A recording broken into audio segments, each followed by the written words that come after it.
The ocean's deeper waters often conceal more than just physical distance from the surface. Light fades, sound travels unpredictably through layers of temperature and pressure, and visual certainty dissolves into shifting gradients of blue and black. In such an environment, a predator that relies only on strength or speed may struggle to maintain advantage. The deeper ocean rewards animals capable of turning uncertainty into opportunity, and few predators demonstrate this principle more clearly than the orca. Often called killer whales, these large marine mammals possess formidable physical power, yet their true dominance arises not from strength alone, but from the ability to think, coordinate, and adapt. In a world where information is incomplete and visibility unreliable, strategy becomes the most powerful weapon available. The orca's body reveals its lineage as a dolphin rather than a whale in the traditional sense. It moves through the water with remarkable fluidity, the streamlined form designed for bursts of speed and efficient long-distance travel. Beneath the smooth black and white skin lies a dense layer of muscle capable of delivering sudden acceleration when required. Yet despite these physical advantages, orcas rarely rely on brute force alone when hunting. Their behavior reveals an animal that treats the ocean as a complex environment requiring planning and communication. One of the most striking features of orca society is its social structure. Orcas travel in groups known as pods, often composed of closely related individuals that remain together for many years. Within these pods, members learn from one another through observation and repeated interaction. Hunting techniques are passed down across generations, refined through experience, and adapted to the specific conditions of the environment. Over time, these shared behaviors create distinct patterns that researchers recognize as cultural traditions. Different populations of orcas across the world's oceans demonstrate remarkable specialization in their hunting strategies. Some pods focus primarily on fish, pursuing salmon through coastal channels with coordinated movements that herd prey into dense clusters. Others target marine mammals such as seals or sea lions, using sophisticated maneuvers to isolate individuals from protective groups. In colder waters, certain orcas have developed techniques for hunting animals resting on floating ice. They approach silently and generate powerful waves that wash the prey into the water, where the hunt begins in earnest. These variations are so pronounced that scientists often describe orca populations as possessing separate hunting cultures. The animals inhabiting one region may ignore prey that neighboring pods pursue with enthusiasm. Young orcas learn not only how to hunt, but also what to hunt, absorbing the preferences and techniques practiced by their families. This cultural transmission creates communities whose identities are shaped as much by shared behavior as by genetics. The importance of coordination becomes especially evident in environments where visual information is limited. In deeper or murkier waters, prey animals may be difficult to track visually over long distances. Sound becomes the primary medium through which information travels, and orcas possess a sophisticated system of communication and echolocation that allows them to interpret the surrounding environment. By emitting bursts of sound and listening for returning echoes, they can detect objects and animals in the water, even when visibility is poor. Yet, echolocation alone does not define the orca's advantage. Many marine animals possess similar abilities, including dolphins and certain species of whales. What distinguishes orcas is the way they combine sensory information with coordinated behavior. Within a pod, individuals communicate through a complex array of vocalizations that include whistles, clicks, and pulsed calls. These sounds travel efficiently through water, allowing pod members to maintain contact even when separated by significant distances. Through these acoustic signals, orcas share information about the location and behavior of prey. One animal detecting movement beneath the surface may alert others nearby, prompting the group to adjust its formation. Another individual may move ahead of the prey, blocking potential escape routes while companions approach from behind. Each member of the pod contributes to the unfolding strategy, responding dynamically to changes in the prey's movement. The process often begins with observation. Orcas patrol large territories, scanning the environment for signs of potential prey. A seal resting on the surface, a school of fish moving through deeper water, or the distant splash of a marine mammal diving beneath the waves may all trigger interest.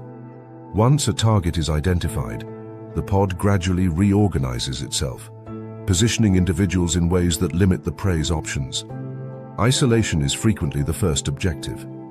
Many prey species survive through group vigilance or rapid escape into protective habitats. Orcas disrupt these defenses by separating individuals from the larger group. In the case of seals resting near ice floes or rocky outcrops, the predators may maneuver quietly to prevent the prey from reaching safety. One orca may approach directly while others position themselves at strategic distances, anticipating the prey's attempt to flee. The prey, sensing danger, often attempts to escape by diving or sprinting toward cover. At this stage, the advantage of teamwork becomes evident. While a solitary predator might struggle to maintain pursuit over long distances, a coordinated group can rotate roles within the chase. Individuals taking the lead may tire, allowing others to surge forward and continue the pursuit. The prey finds itself surrounded not by a single threat, but by a shifting network of predators working together. This collaborative approach proves particularly effective in environments where visual cues are limited. In murky water or deeper layers of the ocean, the prey cannot rely solely on sight to track approaching predators. Orcas exploit this uncertainty by communicating constantly through sound, sharing updates about the prey's position, even when individual animals cannot see the target clearly. Each member of the pod contributes to a collective awareness that extends beyond the sensory range of any single individual. Such coordination transforms the hunt from a contest of speed into a contest of planning. The prey may be capable of swift movement, yet the predators anticipate its choices and adjust accordingly. The ocean becomes a strategic landscape where pathways are predicted and escape routes quietly blocked. Over time, the prey's options narrow until the predators move in for the final capture. Even the act of delivering the final blow reflects the orca's combination of power and control. With jaws lined by conical teeth, capable of gripping slippery prey, an orca can seize animals ranging from fish to large marine mammals. The predator often uses its weight and momentum to overpower the prey quickly, minimizing the duration of the struggle. The entire sequence may unfold with surprising efficiency once the prey is finally cornered. Beyond the immediate hunt, the cooperative nature of orca society influences how food is shared within the pod. Adults often allow younger members to participate in feeding, giving them opportunities to learn essential skills. This behavior ensures that knowledge gained through experience is passed on to the next generation. The hunt becomes both survival and education, reinforcing the cultural traditions that define each population. The ecological role of orcas extends across multiple layers of the marine ecosystem. As apex predators, they influence the distribution and behavior of numerous species. Seals may avoid certain areas where orca pods frequently patrol. Fish schools alter migration routes in response to persistent predation. Even large whales adjust their movements when orcas are present, demonstrating the far-reaching influence of these strategic hunters. Yet the orca's success depends not only on physical ability or social cooperation, but also on an understanding of the environment itself. Ocean conditions change constantly. Water temperature shifts with depth, currents reshape underwater landscapes, and prey species alter their behavior according to seasonal patterns. Orcas adapt to these changes with remarkable flexibility, modifying hunting strategies as circumstances evolve. This adaptability reflects a broader principle governing life in the ocean's less predictable regions. When information is scarce and conditions fluctuate, rigid strategies become liabilities. Predators that rely solely on speed or brute strength may succeed under specific circumstances, but struggle when those conditions shift. Orcas overcome this challenge by combining intelligence, communication, and cooperation, allowing them to respond dynamically to the uncertainties of the marine environment. Seen from a distance, a lone orca cutting through the water can appear formidable enough. The animal's sleek body and powerful tail suggest a predator fully capable of dominating its surroundings. Yet the presence of a single orca tells only part of the story. The true strength of this species lies in the coordinated actions of the pod, a network of individuals working together with a shared purpose. In the twilight depths where vision fades and sound carries further than sight, this collective intelligence becomes especially potent. Each member contributes a piece of information, a fragment of sensory input that joins with the others to form a larger picture of the hunt. Through communication and coordination, the pod transforms scattered clues into a coherent strategy. The result is a predator whose most dangerous weapon is not simply its teeth or strength, but its ability to plan. Within the shifting darkness of the ocean, where prey often rely on confusion and concealment to survive, the orca counters with organization and foresight. One predator may inspire fear, but a group guided by a shared strategy introduces something more unsettling. In the depths where light fails and uncertainty dominates, the ocean rewards predators capable of turning scattered signals into coordinated action. The orca embodies this principle with remarkable clarity. Its strength is undeniable, yet its true power emerges when that strength is guided by intelligence and shared purpose. Across tropical reefs and coastal shelves where coral towers rise from sandy plains, the water appears calm and inviting. Sunlight filters down through the surface in shifting columns, illuminating schools of small fish that drift through the currents like scattered silver leaves. Yet beneath this serene surface lies a constant negotiation between hunter and hunted. Every movement within the ecosystem carries risk. Every decision about where to swim or where to hide shapes the outcome of survival. In this world, speed often determines life or death, and many animals rely on rapid escape or camouflage to evade predators. But among the reef's inhabitants exists a creature that solves the problem differently.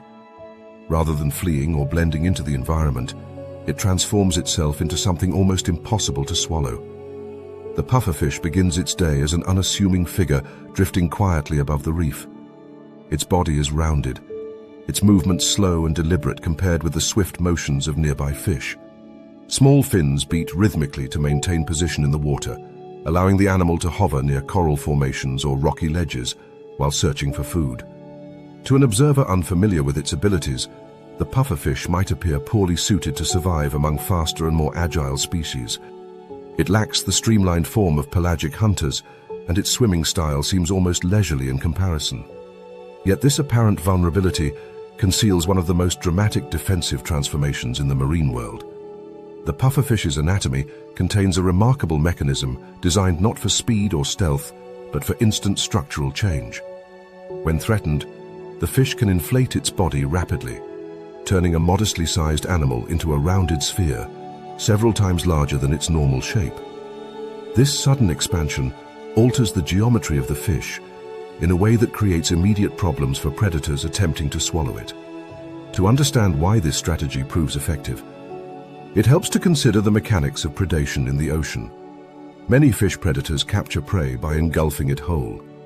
Their jaws open rapidly, generating suction that draws water and prey into the mouth in a single swift motion.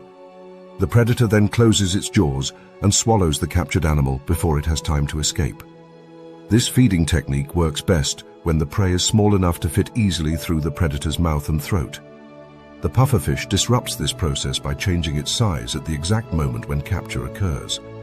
If a predator attempts to swallow a pufferfish, the prey may inflate before the predator can complete the swallowing motion. The expanding body becomes too large to pass through the predator's throat, creating a dangerous obstruction. In many cases, the predator must release the pufferfish quickly to avoid choking or injuring itself. The inflation mechanism depends on specialized internal anatomy.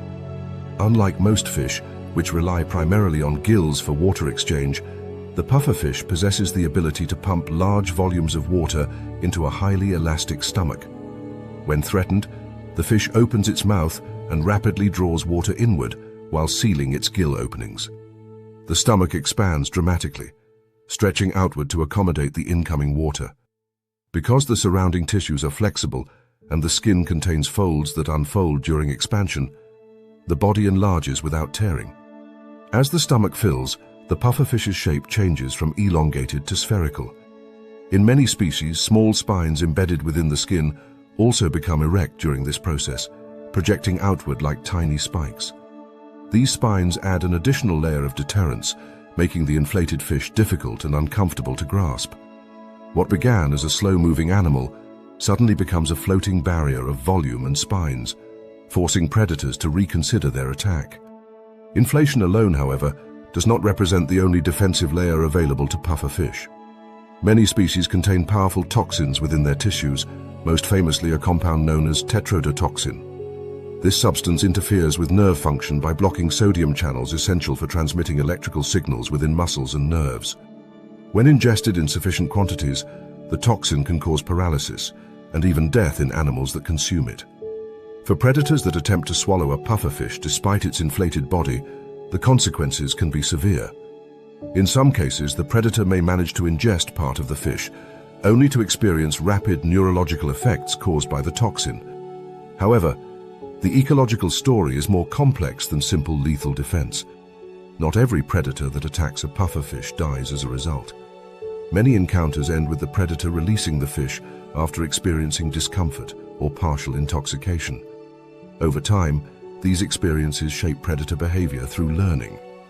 A predator that attempts to swallow a pufferfish and suffers negative consequences may remember the distinctive shape or coloration of the prey in future encounters. This process creates a behavioral deterrent that extends beyond the individual event.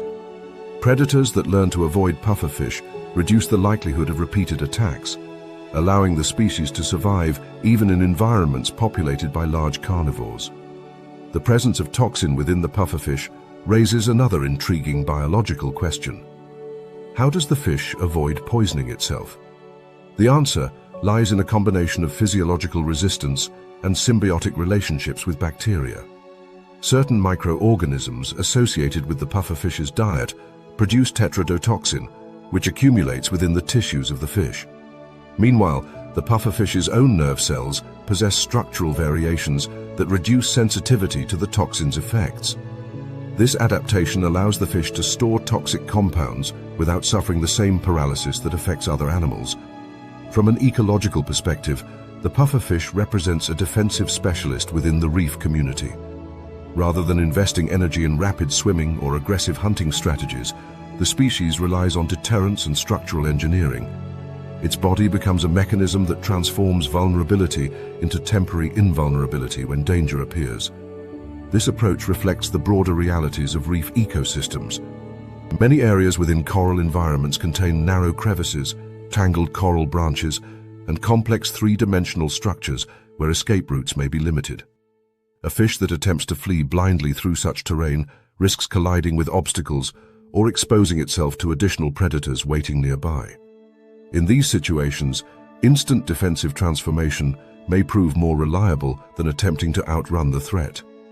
Inflation also interacts with the physics of water in subtle ways. As the pufferfish expands, its center of mass shifts and its buoyancy changes. The inflated body displaces more water, making the fish more difficult to push or manipulate.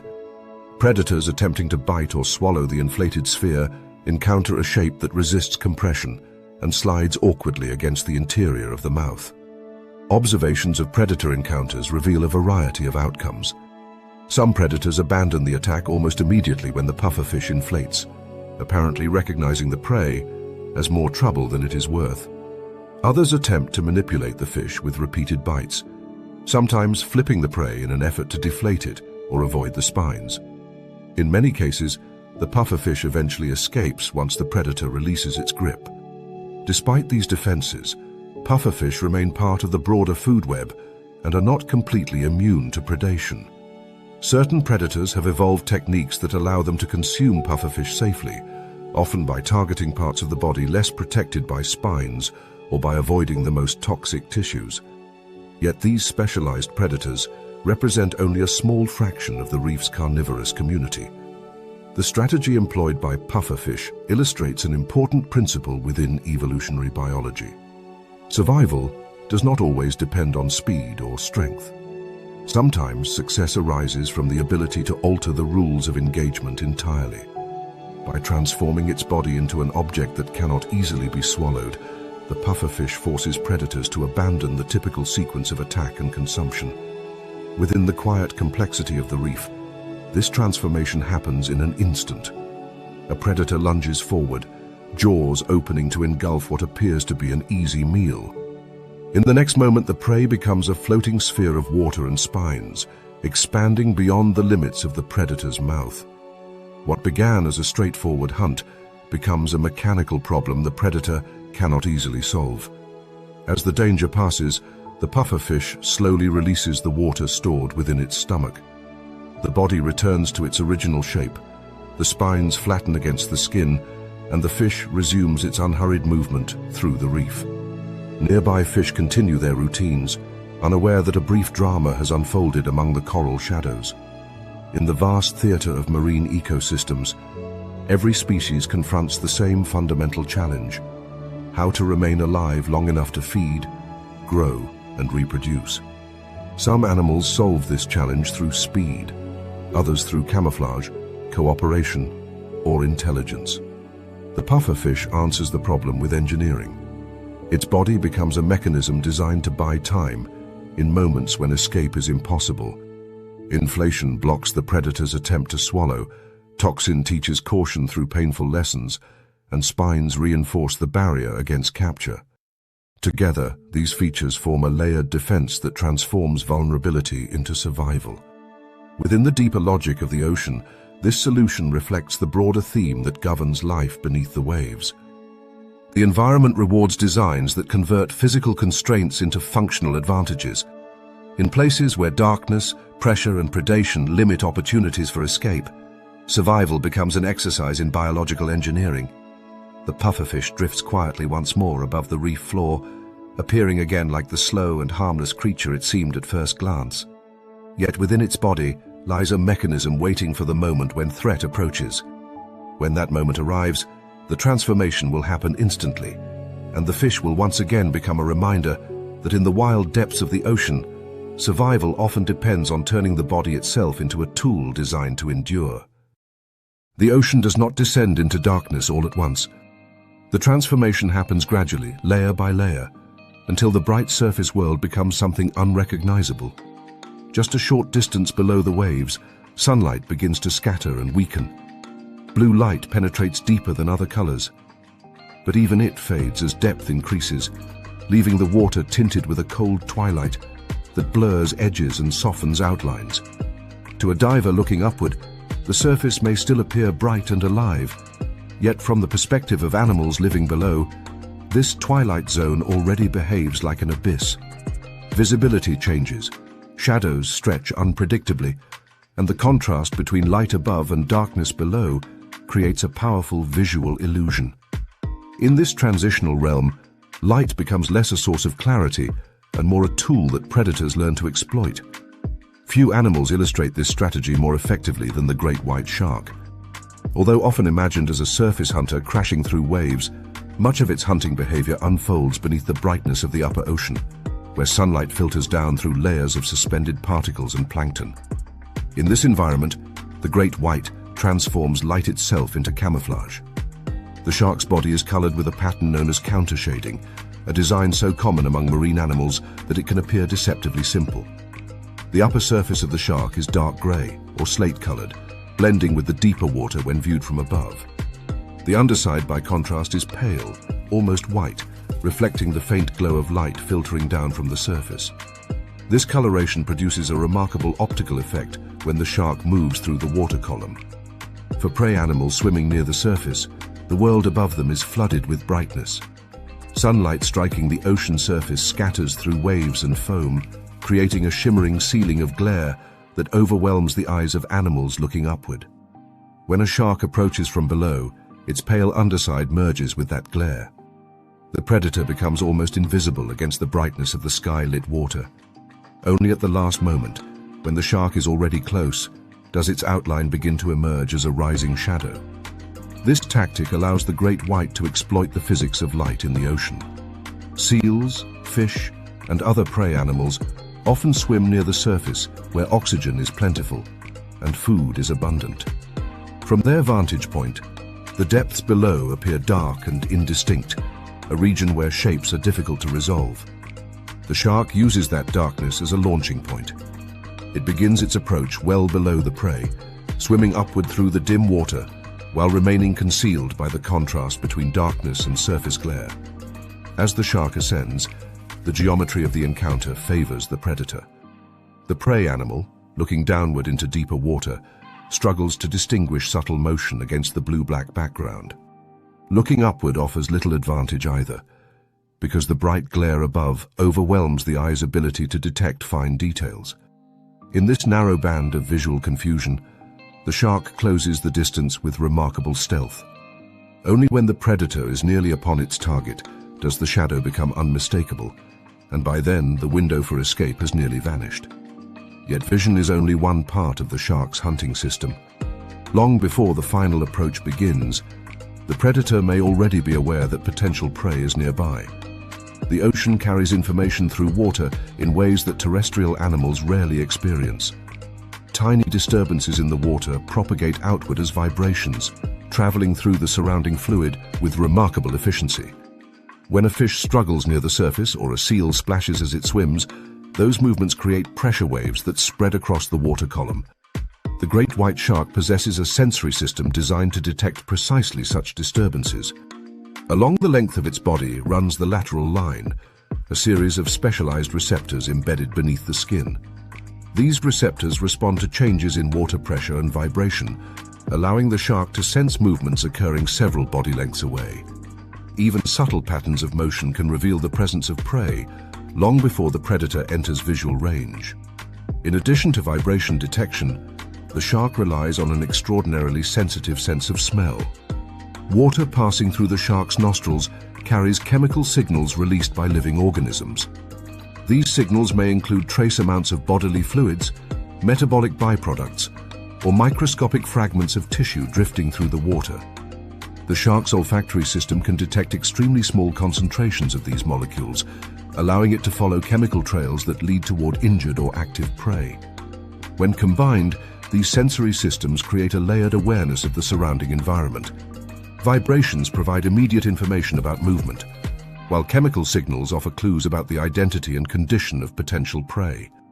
Together, they allow the shark to begin orienting toward a target long before the prey realizes that danger exists. By the time the predator moves into visual range, it has often already determined the approximate location of the animal it intends to strike.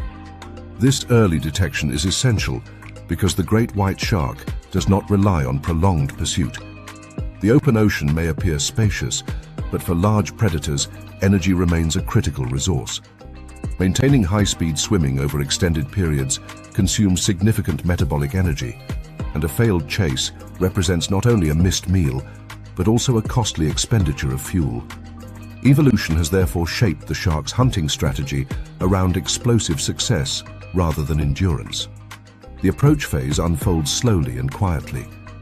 The shark swims beneath its target, maintaining a depth where the contrast between light and darkness conceals its presence. The pectoral fins adjust subtly to control vertical movement, while the powerful tail sweeps in steady arcs that propel the predator forward. At this stage, the shark's muscles operate efficiently, conserving energy as it positions itself for the final strike. When the moment arrives, the calm disappears in a sudden burst of acceleration. The shark flexes its powerful body, and the tail begins to beat with increasing intensity.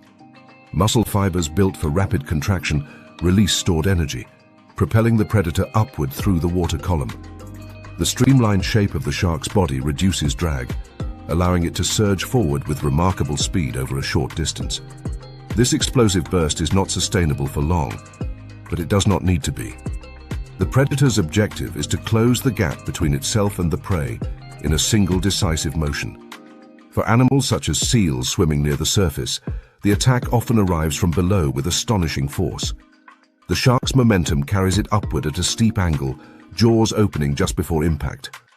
In some cases, the strike is powerful enough to launch both predator and prey partially out of the water, a dramatic display of kinetic energy unleashed in a fraction of a second. Observers at the surface may witness only the final eruption of water and foam, unaware of the careful positioning and sensory detection that preceded the moment. The mechanics of the shark's bite further illustrate the efficiency of its strategy. Rows of serrated teeth line the jaws, each tooth shaped like a triangular blade capable of slicing through flesh with minimal resistance.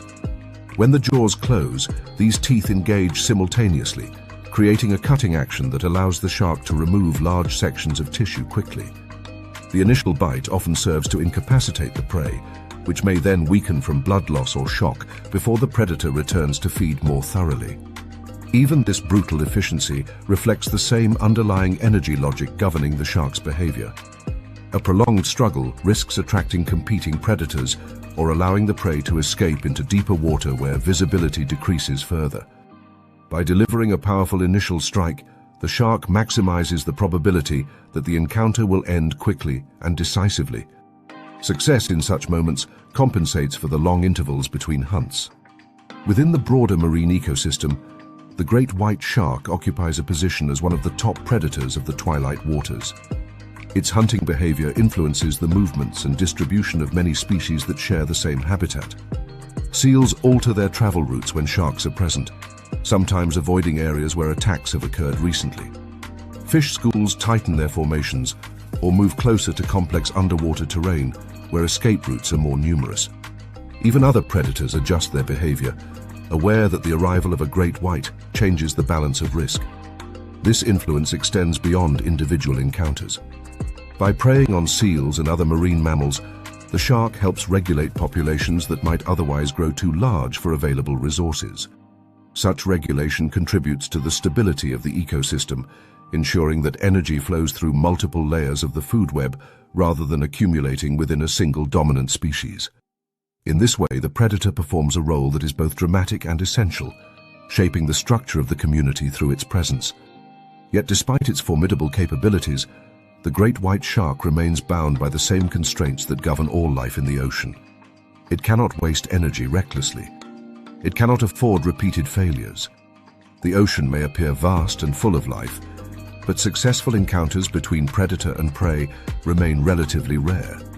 Each strike therefore represents the culmination of careful sensory detection, strategic positioning, and precise timing.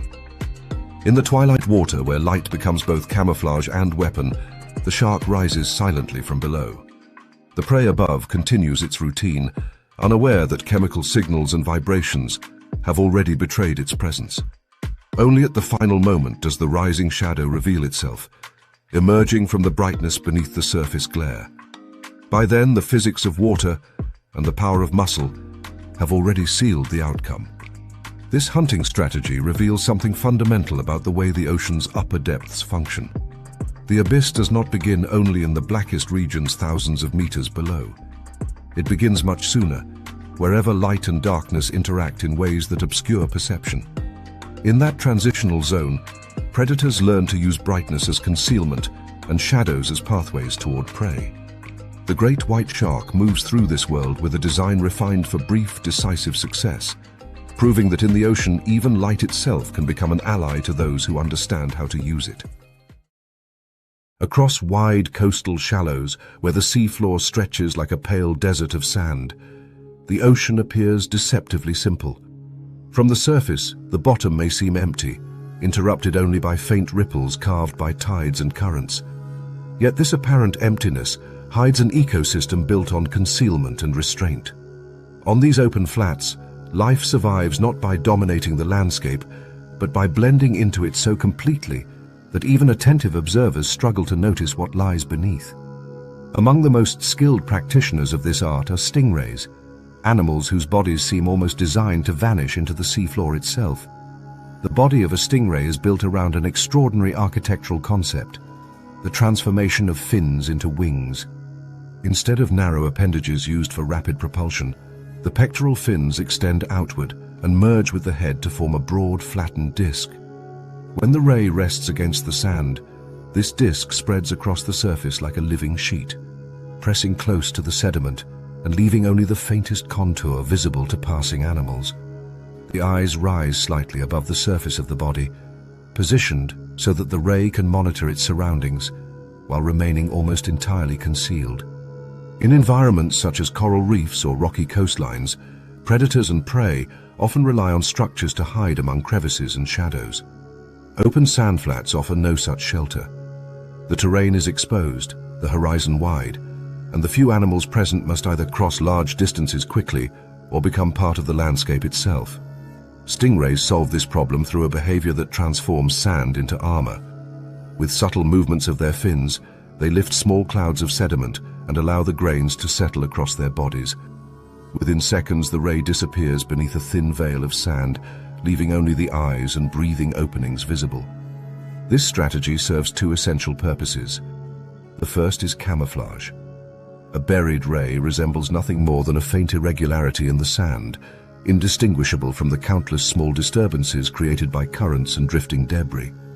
For predators scanning the seafloor from above, the ray simply ceases to exist as a recognizable shape. The second purpose is defensive positioning. By remaining flush against the substrate, the ray minimizes the angles from which a predator can attack, forcing any potential threat to approach from directly above. Yet camouflage alone cannot guarantee safety. Many predators patrolling sandy habitats possess sensory abilities capable of detecting prey hidden beneath the sediment. Hammerhead sharks, for example, can locate rays through electrical signals generated by the prey's muscles and nerves. Other sharks rely on scent and subtle water vibrations to identify animals concealed below the sand.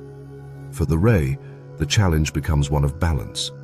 Remaining buried reduces the chance of being noticed visually, but it does not eliminate the possibility that a determined predator may discover the hidden body beneath the seafloor.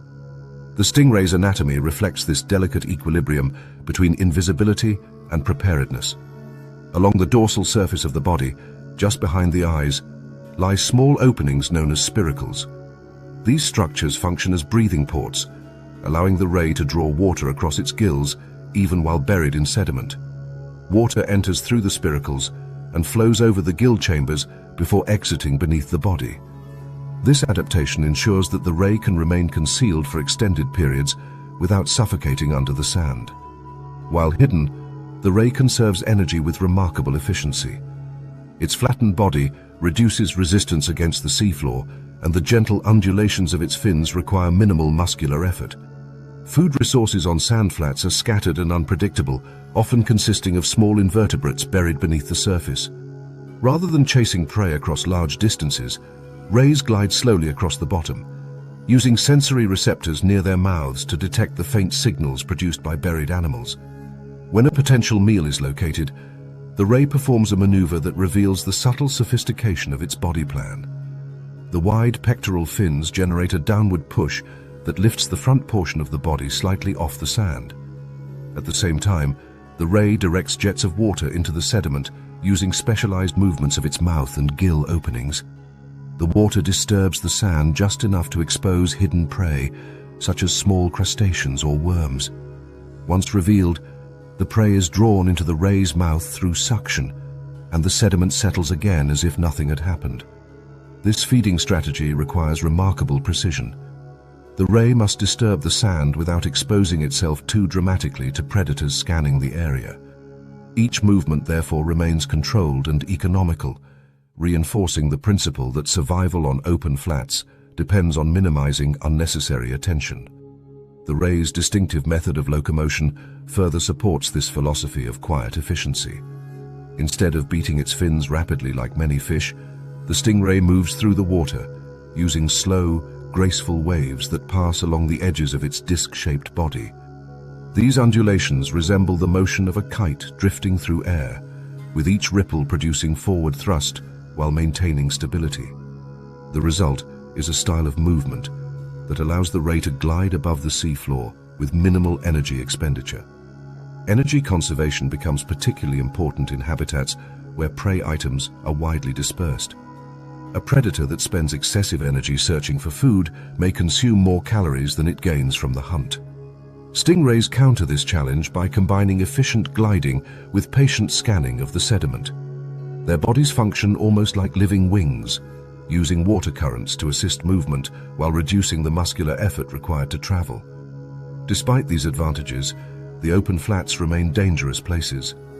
Sharks patrol the area regularly, and the lack of physical cover means that any animal detected by a predator has few options for escape. When concealment fails and a ray is forced into direct confrontation, it possesses a final line of defense that has earned it a formidable reputation. Along the tail of most stingrays lies a sharp, serrated spine known as a barb. This structure is often described simply as a venomous weapon, yet its true function is more complex. The barb combines two forms of deterrence: mechanical injury and chemical irritation. The spine itself is rigid and lined with backward-facing serrations capable of tearing tissue when driven into a target. Surrounding the spine is a sheath containing venom-producing cells that release toxins when the barb penetrates flesh. Importantly, this weapon is not used offensively in hunting. Stingrays rely on their mouths and specialized teeth to consume prey, not the barb on their tails. The spine exists purely as a defensive mechanism, deployed only when the ray perceives immediate danger. When threatened, the ray arches its tail upward and forward in a rapid motion, striking at whatever object presses too closely against its body. The movement is swift and powerful, driven by strong muscles along the base of the tail. For predators that underestimate this defense, the consequences can be severe. The serrated barb can inflict deep wounds that continue tearing as the spine withdraws. Venom entering the tissue causes intense pain and inflammation, discouraging further contact. Even large predators may retreat after such an encounter, recognizing that the cost of pursuing the ray outweighs the potential reward. The presence of this weapon changes the dynamic between predator and prey on the sandflats. While rays may appear vulnerable when buried beneath thin layers of sediment, they are far from helpless. Predators approaching a concealed ray must consider the possibility that the prey might suddenly become a source of injury.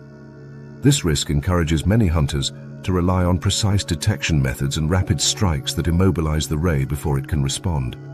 From an ecological perspective, stingrays occupy an important position within these shallow ecosystems. Their feeding behavior disturbs the sediment, uncovering buried organisms and recycling nutrients within the seafloor. As rays move across the flats searching for prey, they create small depressions in the sand that become microhabitats for other animals. Tiny fish and invertebrates may gather within these disturbed areas, benefiting from the organic material brought to the surface. Predators in turn influence the behavior of the rays themselves.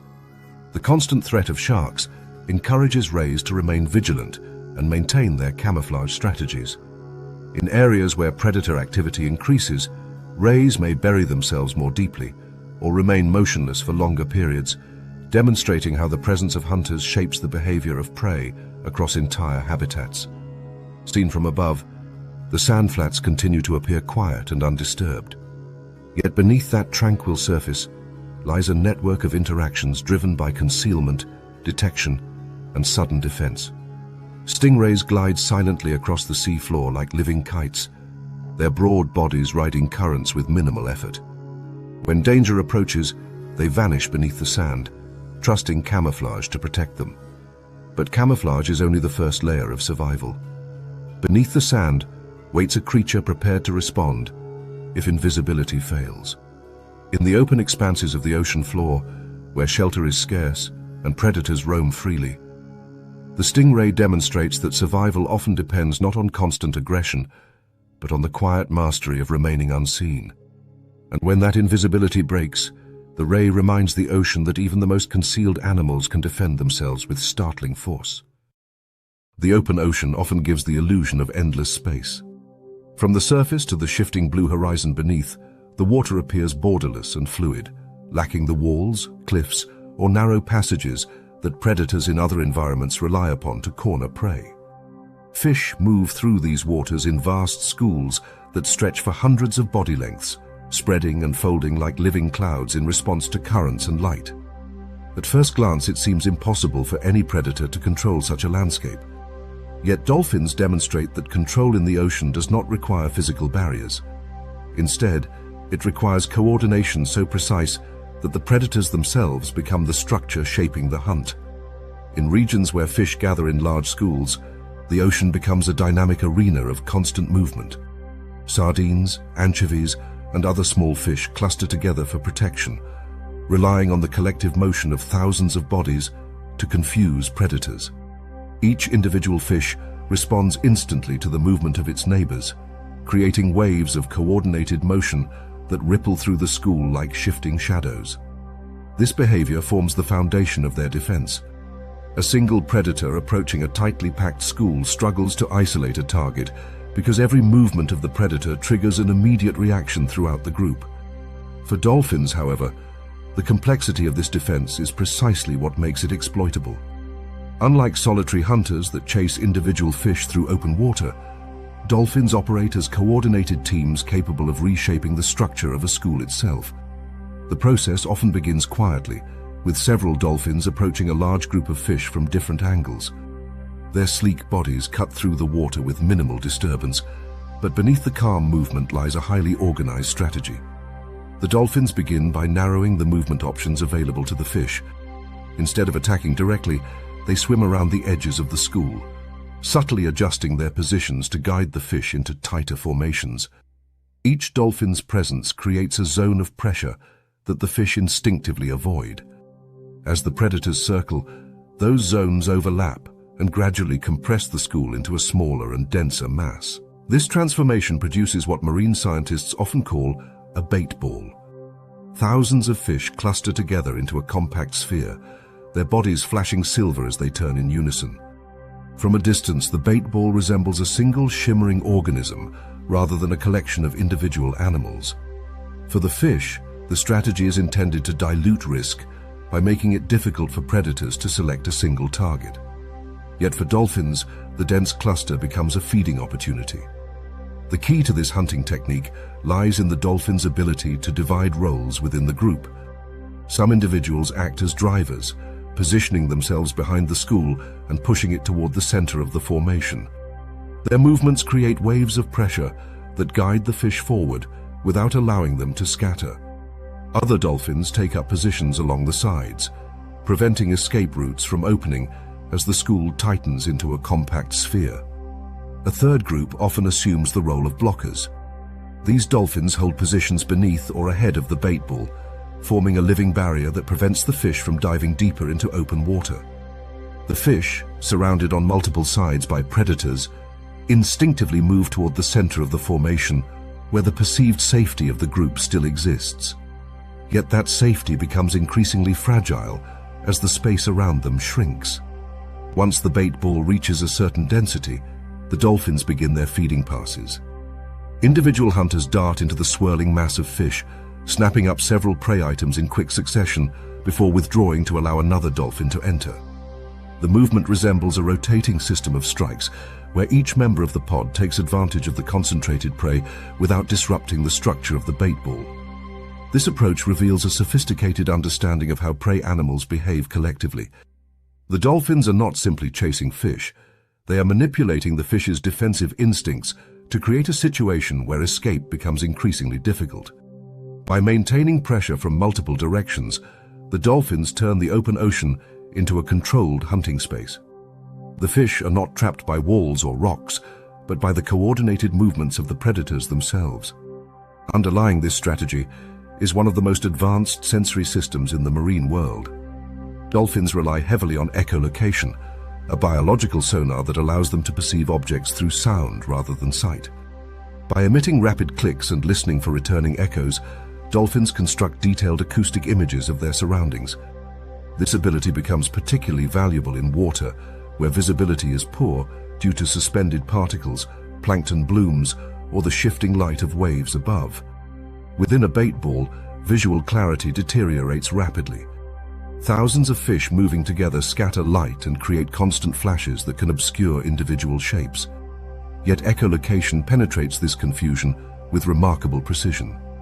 Each click emitted by a dolphin travels through the water, striking fish bodies and returning as echoes that reveal the position and movement of prey.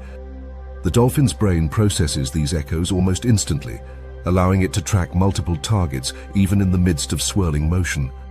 This sonic perception also helps maintain coordination within the hunting group. Dolphins continuously exchange acoustic signals that communicate changes in position and prey movement. A driver pushing the school forward can detect when the fish begin drifting toward an escape route and adjust its position accordingly. A blocker beneath the bait ball can sense when fish attempt to dive deeper and move upward to reinforce the barrier. The complexity of these interactions suggests a level of cooperation that extends beyond simple instinct. Dolphins learn hunting techniques through repeated exposure and social learning within their pods. Young dolphins often participate in hunts as observers before taking active roles themselves. Over time, they acquire the skills necessary to anticipate the movements of both prey and fellow hunters. In some regions, dolphins refine these techniques even further by adapting them to local environmental conditions. Coastal waters with strong currents may require tighter formations to prevent fish from escaping downstream. In areas where seabirds gather overhead, dolphins may coordinate with these aerial predators indirectly, as birds dive into the bait ball to capture fish forced toward the surface. The result is a dynamic feeding event that can attract multiple species simultaneously.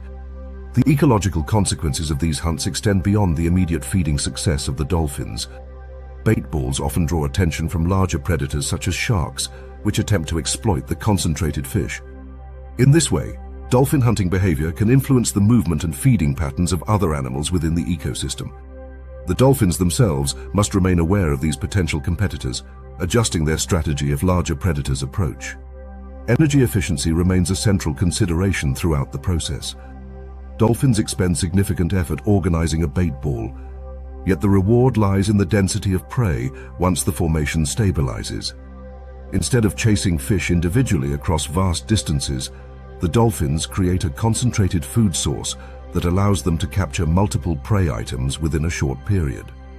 This efficiency is essential in environments where energy must be balanced carefully against the demands of travel and social interaction. The body structure of dolphins supports this strategy in subtle ways. Their streamlined shapes allow rapid bursts of acceleration during feeding passes, while flexible spines enable quick turns within the tight space of a bait ball. The powerful tail flukes generate thrust that can be modulated with precision, allowing dolphins to shift between gentle herding movements and explosive strikes. Perhaps the most remarkable aspect of dolphin hunting is how it transforms open water into something resembling a physical enclosure. In terrestrial ecosystems, predators often rely on geography to corner prey against cliffs or within dense vegetation. Dolphins accomplish a similar effect without any fixed structures. By positioning themselves strategically around the fish, they create an invisible boundary that functions much like a wall. From the perspective of the fish inside the bait ball, the predators appear in every direction. Attempting to break away from the group leads directly toward another dolphin waiting along the perimeter. Remaining within the group offers only temporary safety, as individual fish are picked off during feeding passes. The open ocean, which once provided unlimited escape routes, becomes a confined arena defined by the coordinated movements of the predators. This transformation illustrates how intelligence and cooperation can reshape even the most fluid environments. Dolphins do not rely solely on speed or strength. Instead, they manipulate the behavior of prey through coordinated pressure, sensory awareness, and precise timing. The ocean remains vast and open, yet within that openness, the dolphins construct temporary hunting arenas where control replaces chaos. As the feeding event progresses, the bait ball gradually diminishes. Fish numbers decline, and the remaining individuals begin to scatter as the structure of the school collapses. Dolphins adjust accordingly, shifting from coordinated herding to more opportunistic pursuits. Once the prey concentration falls below a certain threshold, the pod abandons the hunt and resumes traveling through the water, scanning for the next opportunity. In the aftermath, the ocean returns to its usual appearance of calm openness. Only drifting scales and a few lingering birds overhead hint at the intense activity that occurred moments earlier. Yet the dolphins continue moving with quiet confidence, their senses tuned to detect distant echoes of movement beneath the waves. Within the seemingly limitless expanse of the sea, dolphins demonstrate that boundaries do not require physical walls. Through coordination and sound, they create structure where none exists. In doing so, they reveal that the most powerful hunting tools in the ocean are often invisible. Communication, cooperation, and the ability to transform open water into a controlled space shaped by living bodies. Along the broken edges of coral reefs and rocky seabeds where sand meets stone, the ocean floor becomes a labyrinth of cracks, crevices, and small tunnels carved by erosion and biological activity. In these narrow spaces lives a predator whose reputation among marine biologists borders on legend. At first glance, the animal appears modest in size, often no longer than a human hand. Its body is segmented like that of a shrimp, its colors ranging from muted browns that blend with the seabed to brilliant iridescent greens and reds that shimmer beneath tropical sunlight.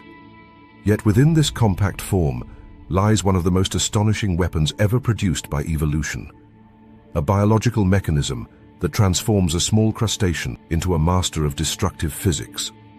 The mantis shrimp lives in burrows that it excavates within coral rubble or sandy sediment near reef structures. These burrows function as both shelter and strategic vantage point. From within the tunnel, the mantis shrimp watches the outside world through highly specialized eyes mounted on mobile stalks. Each eye operates almost like an independent instrument, capable of scanning the environment in multiple directions simultaneously. The visual system of mantis shrimp is among the most complex in the animal kingdom, detecting polarized light and a broad range of wavelengths beyond the capacity of human vision. Such sensory sophistication allows the animal to recognize subtle changes in light, movement, and color within the reef environment. Despite this remarkable vision, the mantis shrimp rarely ventures far from the entrance of its burrow. The open reef floor contains numerous predators that would eagerly seize such a small creature if it wandered too far from protection. Instead, the mantis shrimp relies on patience and territorial awareness. It remains positioned just inside the entrance of its tunnel, observing passing animals while keeping most of its body hidden within the safety of the burrow. This position turns the burrow entrance into a natural choke point, a narrow doorway through which any approaching prey must pass if it strays too close. In the world of coral reefs, many potential prey animals possess hard protective shells. Snails, crabs, and small mollusks rely on armored exteriors that resist crushing by ordinary predators. Such defenses prove effective against many hunters that lack the specialized tools needed to break through rigid shells. The mantis shrimp, however, belongs to a group of predators known as smashers, whose anatomy is built specifically to defeat armored prey. At the front of the mantis shrimp's body are two remarkable appendages called raptorial clubs. These structures resemble folded limbs when at rest, tucked tightly against the body as the animal waits within its burrow. Each club contains powerful muscles connected to a spring-like internal mechanism that stores energy before releasing it in a sudden strike.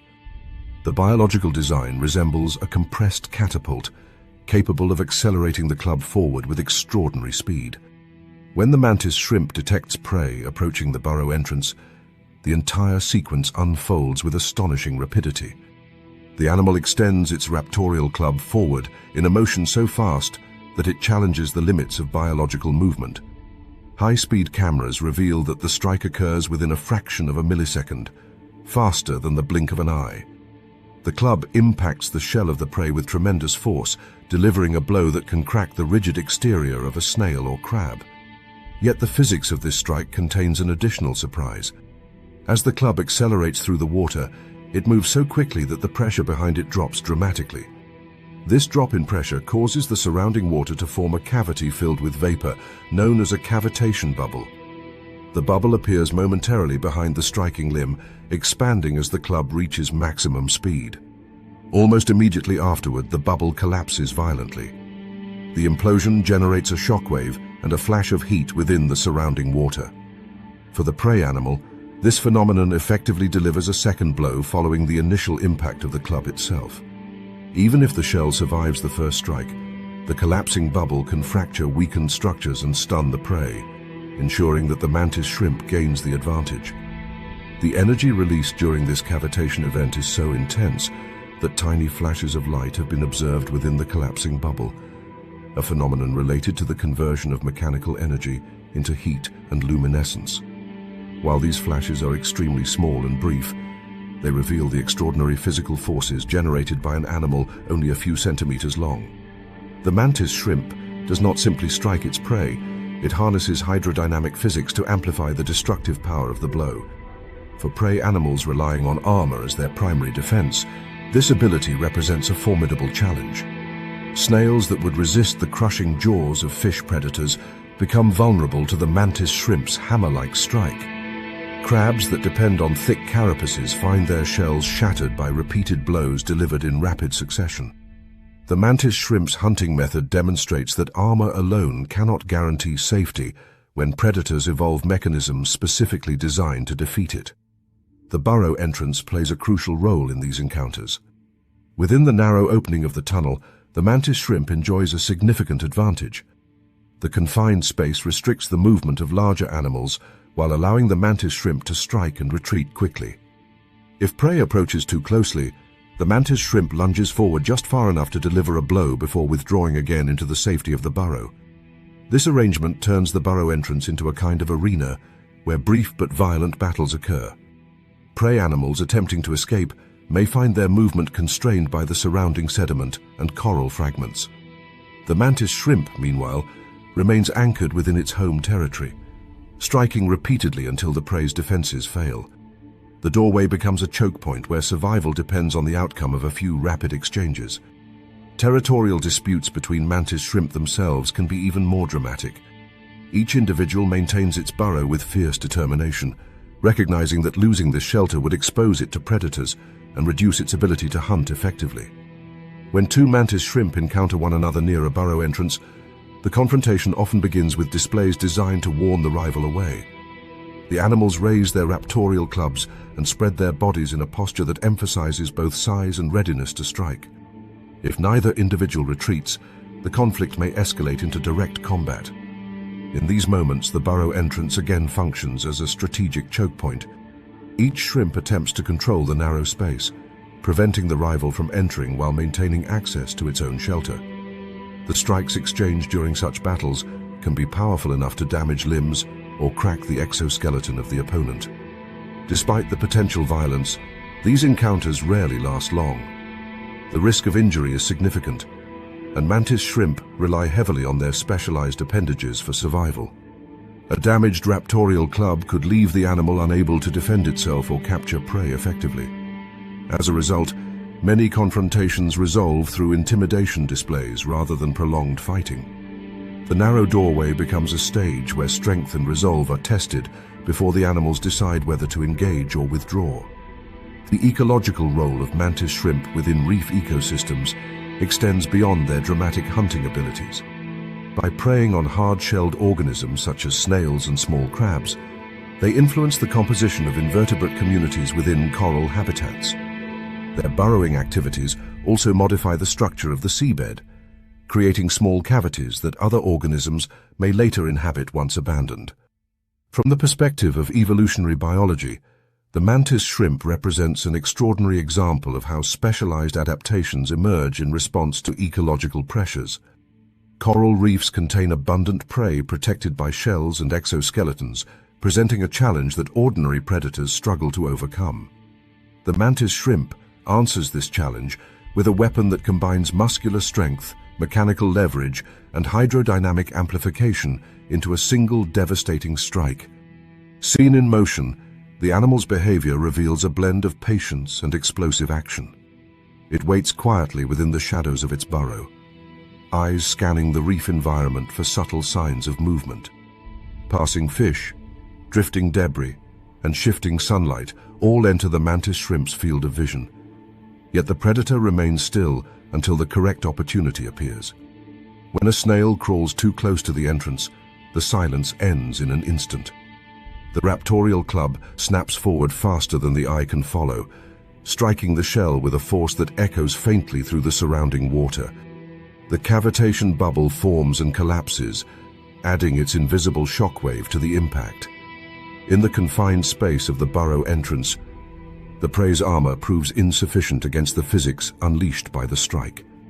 Moments later, the mantis shrimp retreats once again into its tunnel, carrying the shattered prey into the darkness of its shelter. Outside, the reef resumes its quiet rhythm, currents drifting through coral branches while fish schools pass overhead.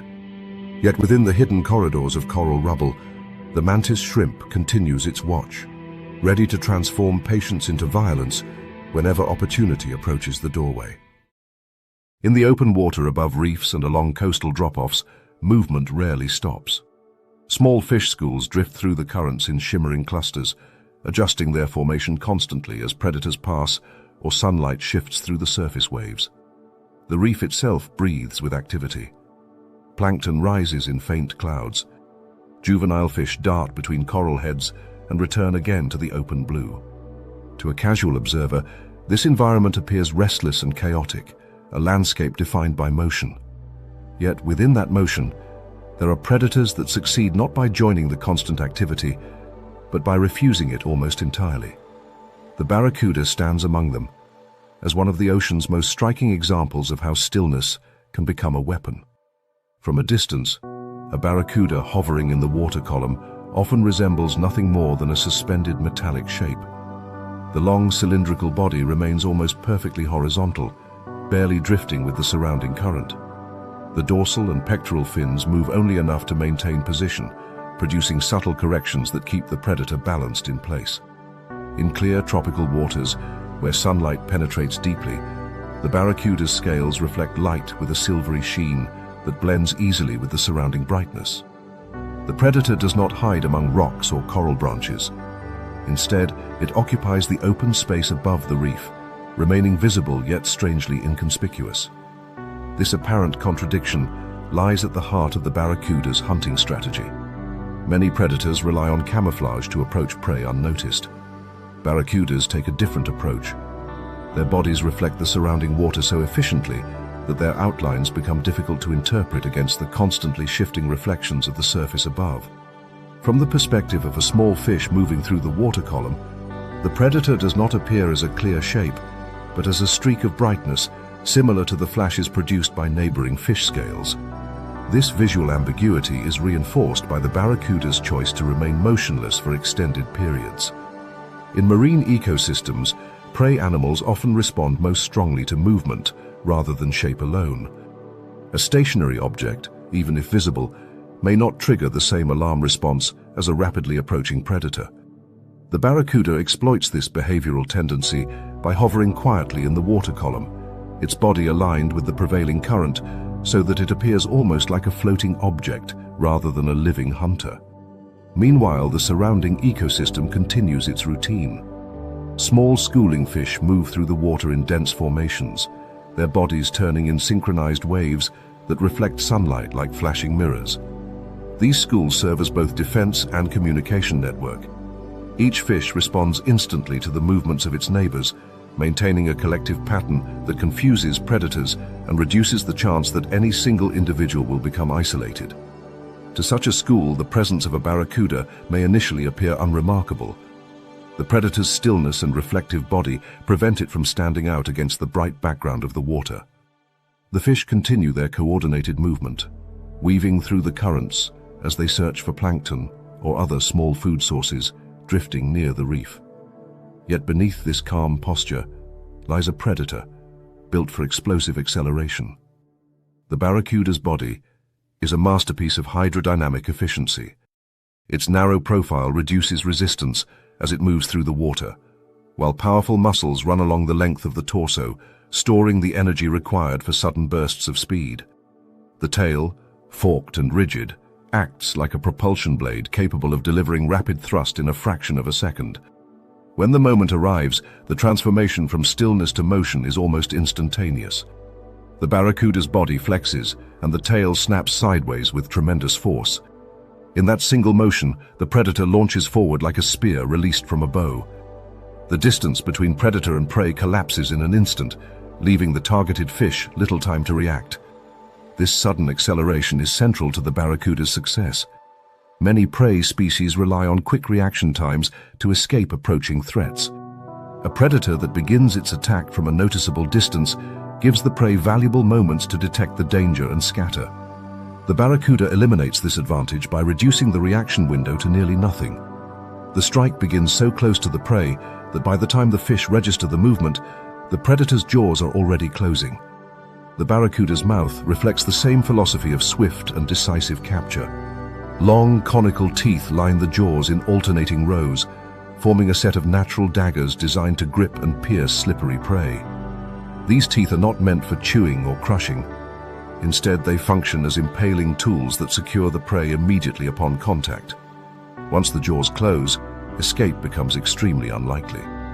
What makes this hunting style particularly effective against schooling fish is the way sudden attacks disrupt the organization that protects the group. When a barracuda launches into a tightly packed school, the shock of the strike causes the fish to scatter in multiple directions. For a brief moment, the coordinated motion that held the school together collapses into confusion. Individual fish accelerate away from the predator without the guidance of their neighbors, breaking the synchronized pattern that normally protects them. Within this confusion lies opportunity. The barracuda may capture one fish during the initial strike, but the disruption often exposes additional prey that momentarily stray from the safety of the group. The predator can pivot rapidly and launch another short burst of speed toward a second target. In this way, a single explosive attack can produce multiple feeding opportunities as the school struggles to reorganize. The ecological context of this strategy reveals why suddenness matters more than size in the barracuda's reputation. Compared with some marine predators, the barracuda is not particularly massive. Yet the psychological effect of its attacks on prey animals is profound. Schools that detect a barracuda nearby often tighten their formation and adjust their position in the water column, demonstrating a level of caution rarely seen in the presence of less decisive predators. This response highlights the importance of reaction time in marine ecosystems. Prey animals evolve sensory systems designed to detect predators early enough to allow escape. Predators evolve strategies that shorten the interval between detection and capture. The barracuda represents one extreme of this evolutionary arms race. By remaining motionless until the final moment and then accelerating with remarkable speed, it compresses the entire hunting sequence into a fraction of a second. Beyond the immediate mechanics of the strike, the barracuda's behavior reflects a broader adaptation to environments where visual clarity fluctuates. In deeper water or near reef edges where light levels change rapidly, prey animals may struggle to distinguish predators against the shifting brightness of the surface above. The barracuda's reflective scales enhance this effect, blending with the flashes of light produced by waves and the scales of nearby fish. The predator does not rely on camouflage in the traditional sense.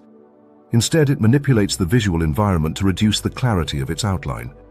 Against a background of constantly moving reflections, the barracuda becomes another streak of brightness in a landscape already filled with flashing surfaces.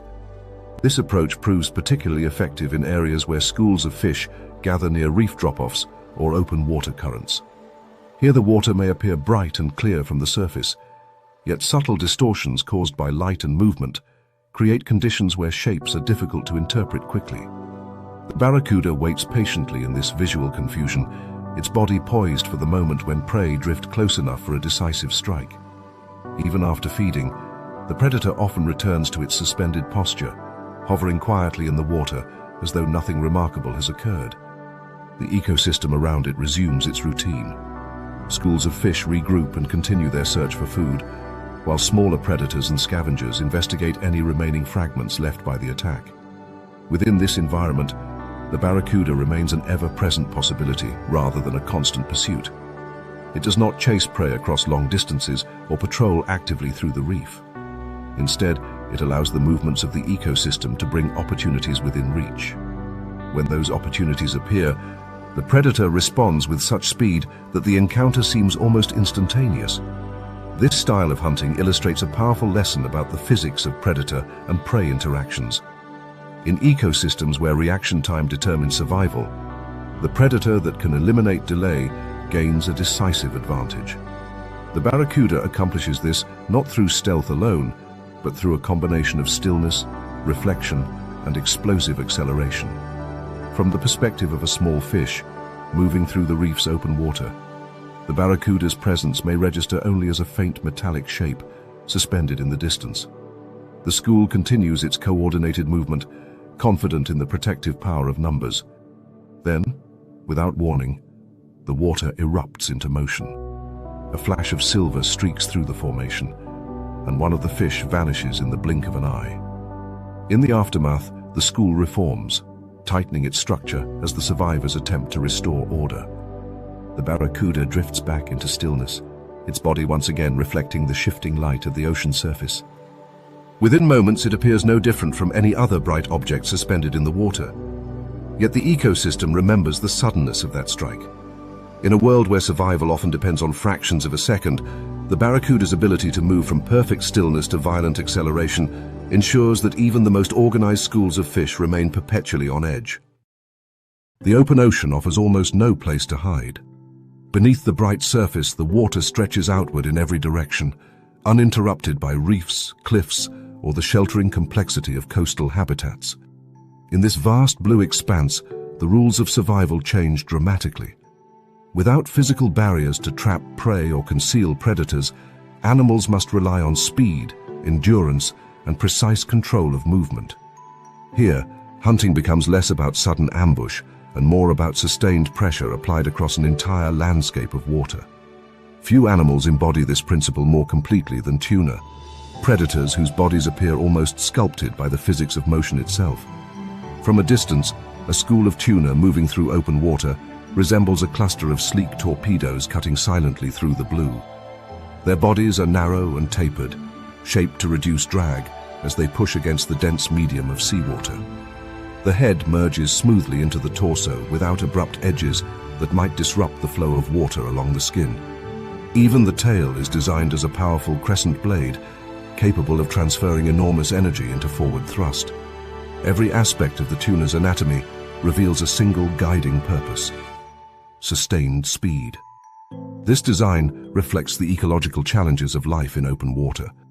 Unlike predators that lurk among rocks or coral, tuna cannot depend on surprise attacks launched from concealed positions. Their prey often consists of schooling fish such as sardines, anchovies, or mackerel that spend their lives moving through the upper layers of the ocean. These fish rely on collective behavior for protection, forming dense schools that shift direction in coordinated waves whenever danger approaches. A single predator attacking such a school may struggle to isolate an individual target before the group scatters.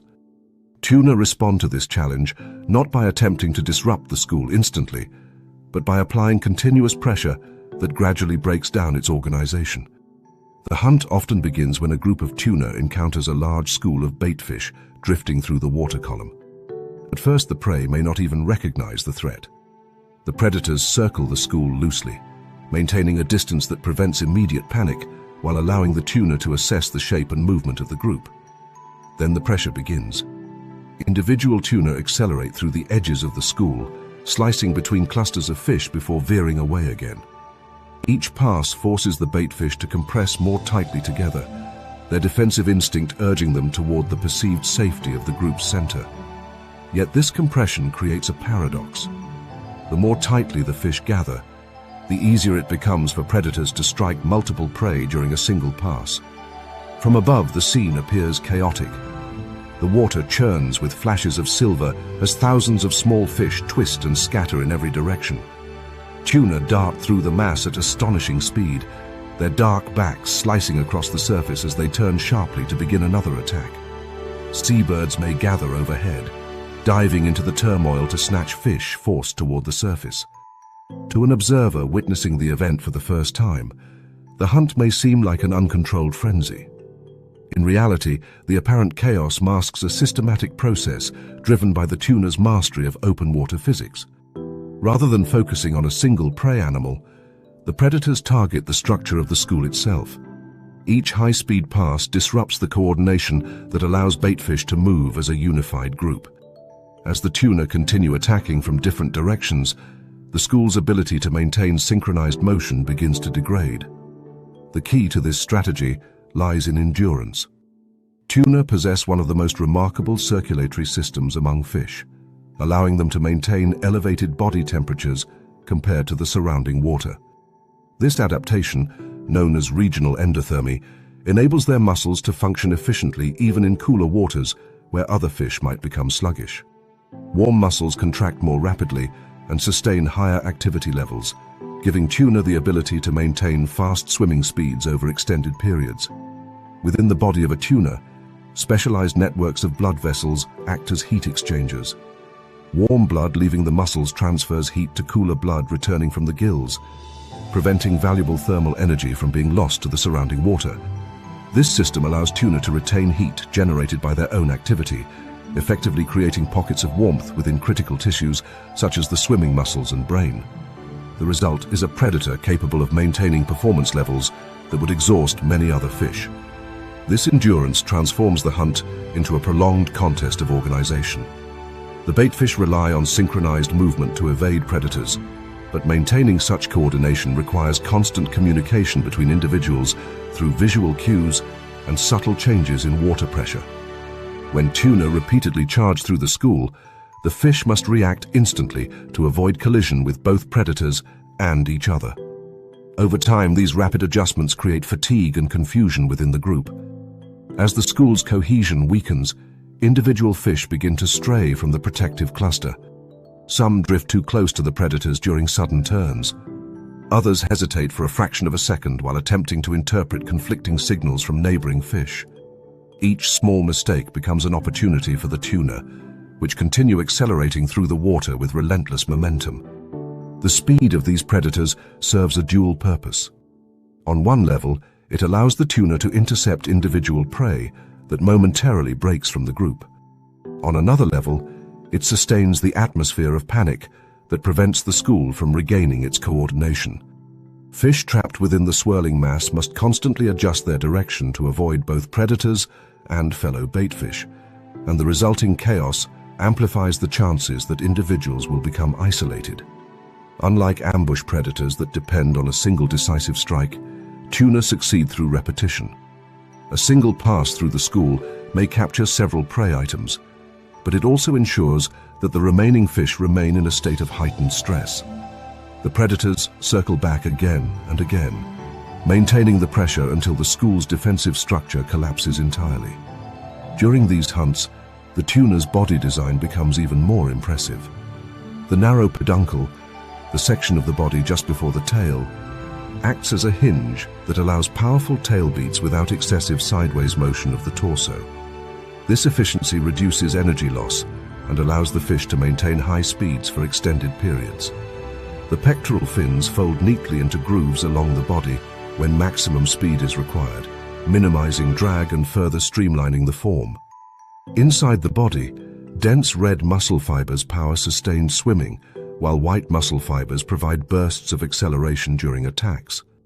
This division of labor ensures that the tuna can maintain relentless movement without exhausting its energy reserves too quickly. The circulatory system delivers oxygen efficiently to these muscles, supporting activity levels that few other fish can sustain in open water. As the hunt progresses, the prey school shrinks both in size and in cohesion.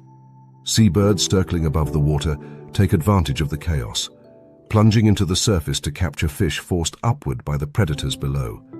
Occasionally, other predators such as dolphins or sharks may join the feeding event, drawn by the visual signals of turmoil and flashing scales. The ocean briefly becomes a concentrated arena of feeding activity, where multiple species benefit from the breakdown of the baitfish school. Yet the tuna remain the primary architects of the event. Their sustained pressure shapes the behavior of every other participant. The baitfish cannot regroup because the predators maintain constant motion around them. The birds rely on the tuna to drive prey toward the surface. Even larger predators may wait for opportunities created by the tuna's relentless attacks. Eventually, the school becomes too fragmented to maintain any defensive formation. Individual fish scatter through the water column in desperate attempts to escape. At this stage, the tuna shift from group disruption to targeted pursuit, accelerating toward isolated prey and capturing them one by one. The feeding frenzy gradually subsides as the remaining fish disperse beyond the predator's immediate reach. In the aftermath, the ocean returns to its usual appearance of calm openness. The water clears, and only drifting scales or the occasional circling bird hint at the intense activity that occurred moments earlier.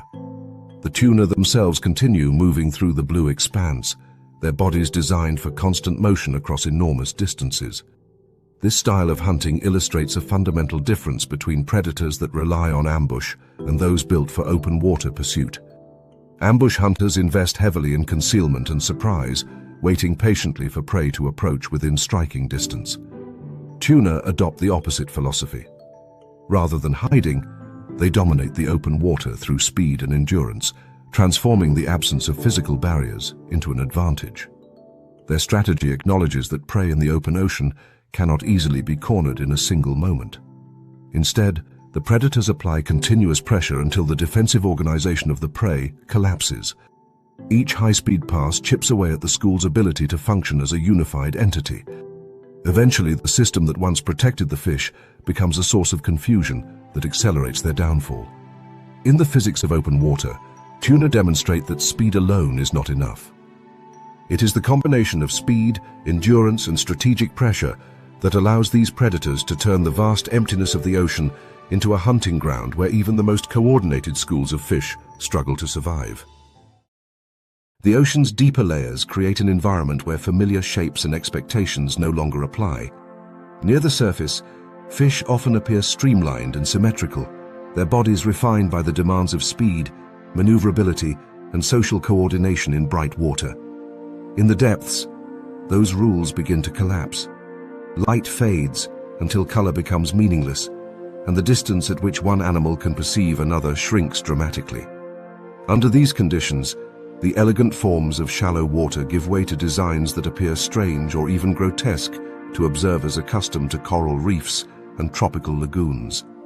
Among these deep adapted forms, anglerfish stand as one of the clearest demonstrations that evolution does not prioritize beauty or familiarity. It prioritizes survival in the most unforgiving circumstances. At first glance, the deep anglerfish appears almost unfinished, as if its body were assembled from parts chosen purely for function. The head dominates the body, swelling forward into a massive structure that houses an enormous mouth. The jaws extend wide relative to the rest of the fish, lined with curved teeth that resemble transparent hooks rather than conventional dentition. These teeth are not designed for cutting or chewing. Instead, they are engineered to grip anything that enters the mouth and prevent it from escaping. The body behind this oversized head narrows into a compact frame that requires comparatively little energy to maintain, reducing metabolic demands in an environment where food is scarce. Seen from the perspective of shallow water ecosystems, such proportions might seem awkward or inefficient. Reef fish rely on precise maneuverability to navigate coral structures and avoid predators. Their mouths are often specialized for nibbling algae, crushing shells, or plucking small invertebrates from tight spaces. The deep anglerfish operates under entirely different ecological pressures. In the vast darkness of the deep sea, encounters between predator and prey are rare and unpredictable. A fish that rejects a potential meal because it appears inconveniently shaped risks starvation long before another opportunity arrives.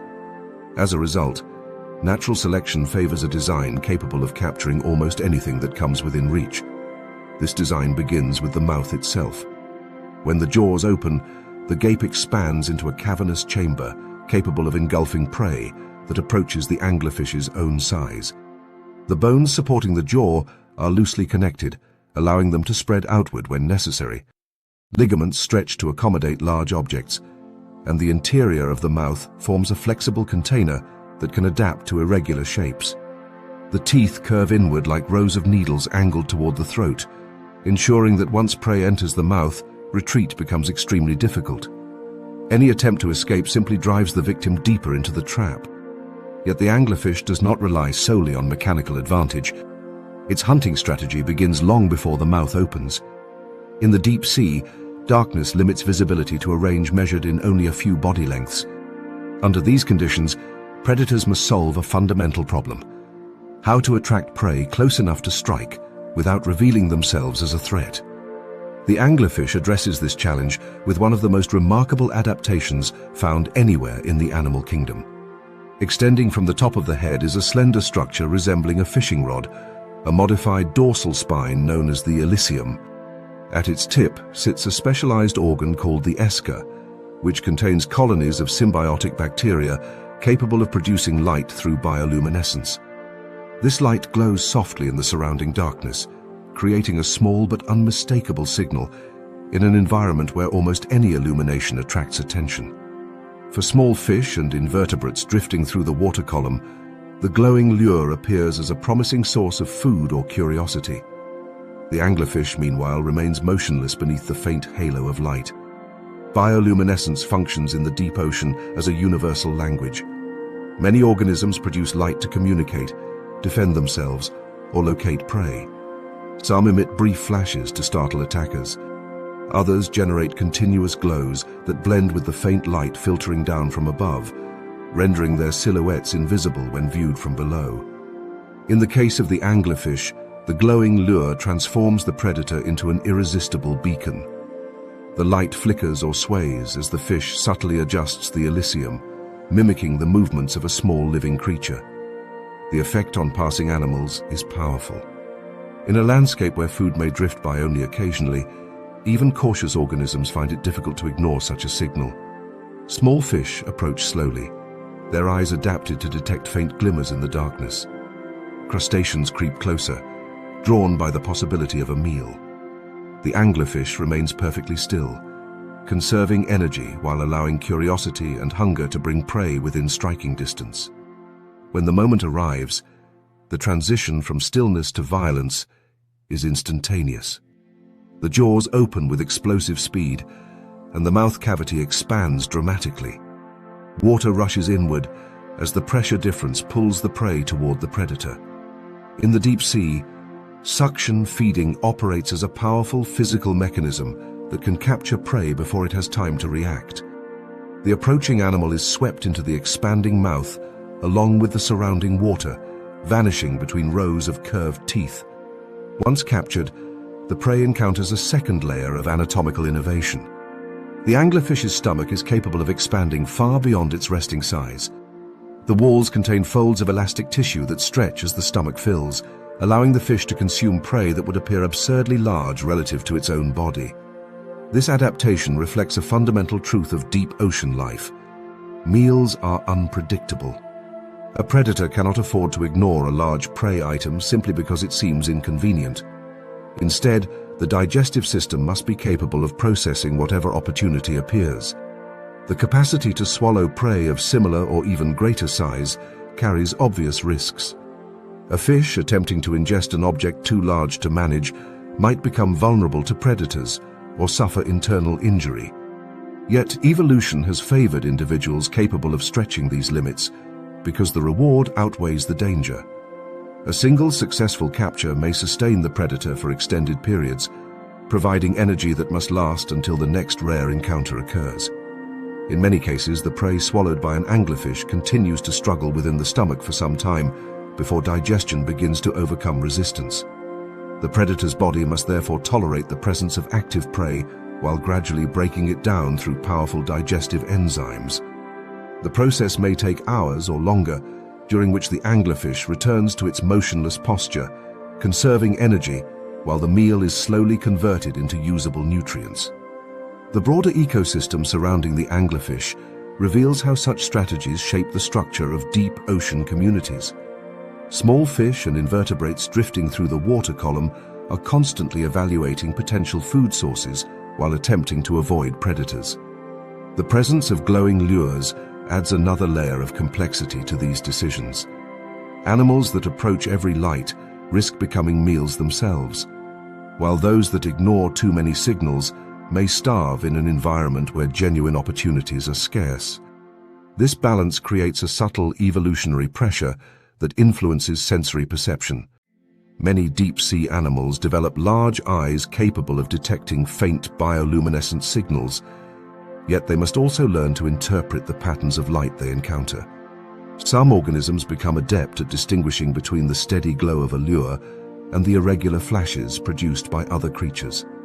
Others evolve escape responses triggered by sudden movements near light sources, giving them a chance to flee before a predator can complete its strike.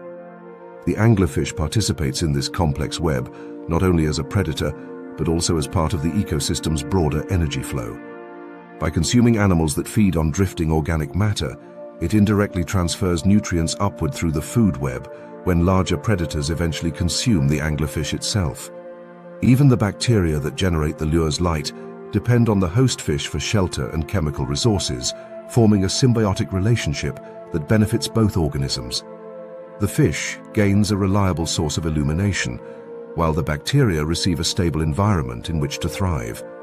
Observing the anglerfish within its natural habitat reveals how deeply evolution can reshape an animal when survival demands it. To human observers accustomed to the colorful harmony of coral reefs, the fish may appear unsettling or even monstrous. Its proportions seem exaggerated, its teeth disproportionate, its behavior disturbingly patient. Yet every aspect of its design reflects the harsh arithmetic of the deep sea. When food is scarce and encounters unpredictable, elegance gives way to efficiency. The oversized mouth becomes an insurance policy against missed opportunities. The curved teeth guarantee that once prey enters the mouth, it cannot escape. The glowing lure transforms darkness into a hunting ground by attracting animals that would otherwise remain out of reach. The expandable stomach allows the predator to exploit rare chances fully, storing energy that may sustain it through long periods of scarcity. Within the black water surrounding the anglerfish, life continues its quiet negotiations between hunger and caution. Small fish drift through the water column, their senses tuned to detect both opportunity and danger. Somewhere ahead, a faint light glows softly, swaying like a living ember in the darkness. To the approaching animal, it appears harmless, perhaps even promising. Beneath that glow waits a predator whose entire body has been shaped by the necessity of seizing whatever arrives. In this environment, survival does not belong to the fastest swimmer or the most graceful form. It belongs to the design that captures opportunity with absolute certainty. The anglerfish embodies that principle with ruthless efficiency, a creature built not to chase prey across the ocean, but to transform the rare moment of encounter into an unavoidable conclusion. The ocean rarely offers clear conditions for long. Even on calm days, sunlight does not penetrate the water evenly. Waves bend the light into shifting bands. Plankton clouds drift through the water column like suspended dust. Sand stirred by distant currents turns the sea hazy and unpredictable. Between the bright surface and the true darkness of the deep lies a wide region where visibility becomes uncertain, where shapes appear and disappear depending on the angle of the light and the movement of the water. It is within these unstable environments that one of the ocean's most adaptable predators thrives. The tiger shark moves through these zones not as a specialist bound to one method of hunting, but as a master of confusion itself. The tiger shark's body carries a pattern that reveals much about its strategy. Along its flanks run faint vertical bars that resemble the stripes of a terrestrial predator, yet underwater, their purpose becomes clearer. These bands disrupt the outline of the shark's body when seen through moving water and broken light. Sunlight filtering through waves above casts constantly shifting patterns across the sea, producing flickering bands of brightness and shadow that ripple across both predator and prey. Against such unstable backgrounds, the tiger shark's striped body becomes difficult to track visually. The animal does not disappear completely, but its true shape becomes ambiguous, blending with the natural distortions created by light passing through the restless surface. This visual disruption matters most in places where water clarity changes rapidly. Coastal channels, reef edges, and estuarine boundaries often contain mixtures of clear and murky water.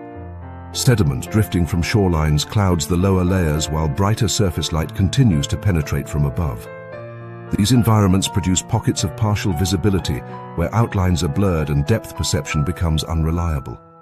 Fish navigating such waters must constantly evaluate shadows and movement, while avoiding both predators and obstacles. The tiger shark enters this confusion not as an intruder, but as a predator designed for exactly such conditions. Unlike some sharks that rely on narrow dietary preferences or highly specialized hunting strategies, the tiger shark maintains a broad tolerance for different prey types. Its jaws carry large, deeply serrated teeth shaped like curved blades capable of slicing through bone, shell, and flesh with equal efficiency. This dental design reflects a feeding strategy built around opportunity rather than selectivity. In clearer waters where prey animals can easily detect approaching predators, specialization might allow a hunter to perfect a particular tactic. In murky or low-light environments, however, the rules shift. The ability to exploit whatever prey appears becomes far more valuable than focusing on a single type of target. This adaptability extends beyond the shark's jaws. The body itself reflects a balance between strength and maneuverability. Tiger sharks are powerful swimmers capable of long-distance movement across vast ocean territories, yet their broad heads and flexible bodies allow them to maneuver through complex habitats such as coral reefs, mangrove channels, and coastal drop-offs. These environments often act as transition zones where multiple ecosystems intersect. Fish moving between feeding grounds, turtles traveling along migration routes, and seabirds diving for prey all converge within the same waters. Each species carries different sensory strengths and weaknesses, and the tiger shark exploits those differences with remarkable versatility. Many of the shark's most successful hunts occur during moments when environmental conditions shift abruptly. As the sun lowers toward the horizon, daylight begins to soften into dusk. The angle of the light changes, creating longer shadows and reducing the ability of animals near the surface to see clearly into deeper water. Prey animals that rely on vision suddenly find themselves operating in a world where details blur and movement becomes difficult to track. The tiger shark, already comfortable in reduced visibility, uses this transitional period as an opportunity to patrol areas where prey activity increases. Dusk also triggers behavioral changes in many marine species. Some fish rise toward the surface to feed on plankton that becomes more active in fading light. Others leave the shelter of coral crevices to begin nighttime foraging. These movements create bursts of activity that ripple through the ecosystem. Schools of fish scatter and regroup. Small predators chase smaller prey. The resulting chaos produces overlapping signals in the water column, from chemical traces released by stressed animals to pressure waves created by sudden movements. For a predator equipped with acute sensory systems, such signals form a map of opportunity. The tiger shark reads that map with impressive efficiency. Its sense of smell allows it to detect faint chemical trails carried by currents, while the lateral line along its body senses vibrations produced by struggling animals. Even subtle disturbances caused by injured fish or startled prey can guide the shark toward potential meals. Because the shark is not committed to a single prey type, each signal becomes a possible target. A struggling fish may draw the shark's attention in one moment, while the silhouette of a turtle or seabird entering the water may redirect its focus the next. This ability to switch targets quickly becomes a powerful advantage in environments where visibility and information fluctuate constantly. In clear water, a predator may lock onto a specific prey animal and pursue it with precision. In murky or low-light conditions, however, visual confirmation may vanish before the chase can be completed. A specialized hunter might abandon the pursuit entirely if its preferred prey disappears from sight. The tiger shark, by contrast, simply redirects its attention to the next available signal. The predator's strategy does not depend on maintaining perfect visual contact. Instead, it depends on remaining responsive to whatever opportunity arises. Storms amplify these chaotic conditions even further. When winds disturb the surface, waves stir sediment from the ocean floor and push floating debris through the water column. Rainfall and river runoff carry nutrients and organic material into coastal waters, creating clouds of suspended particles that reduce visibility. Fish and invertebrates respond by altering their behavior, seeking shelter or shifting feeding patterns in response to changing currents. Many predators struggle under these conditions because their sensory systems depend on stable visual cues. The tiger shark appears almost indifferent to the turbulence. In storm-driven water, the striped pattern along the shark's body becomes even more effective. Flickering light from the agitated surface produces a mosaic of shadows and brightness that blends seamlessly with the predator's natural markings. The shark moves through this environment with steady confidence, its body sliding between layers of cloudy water where prey animals attempt to hide. Confusion becomes an ally. A fish that might easily detect a predator in clear conditions now sees only fragmented shapes drifting through the murk. Reef edges and underwater channels provide another setting where the tiger shark's adaptability becomes particularly valuable. These areas function as natural corridors through which marine life travels while moving between feeding and breeding grounds. Turtles may follow these routes during seasonal migrations.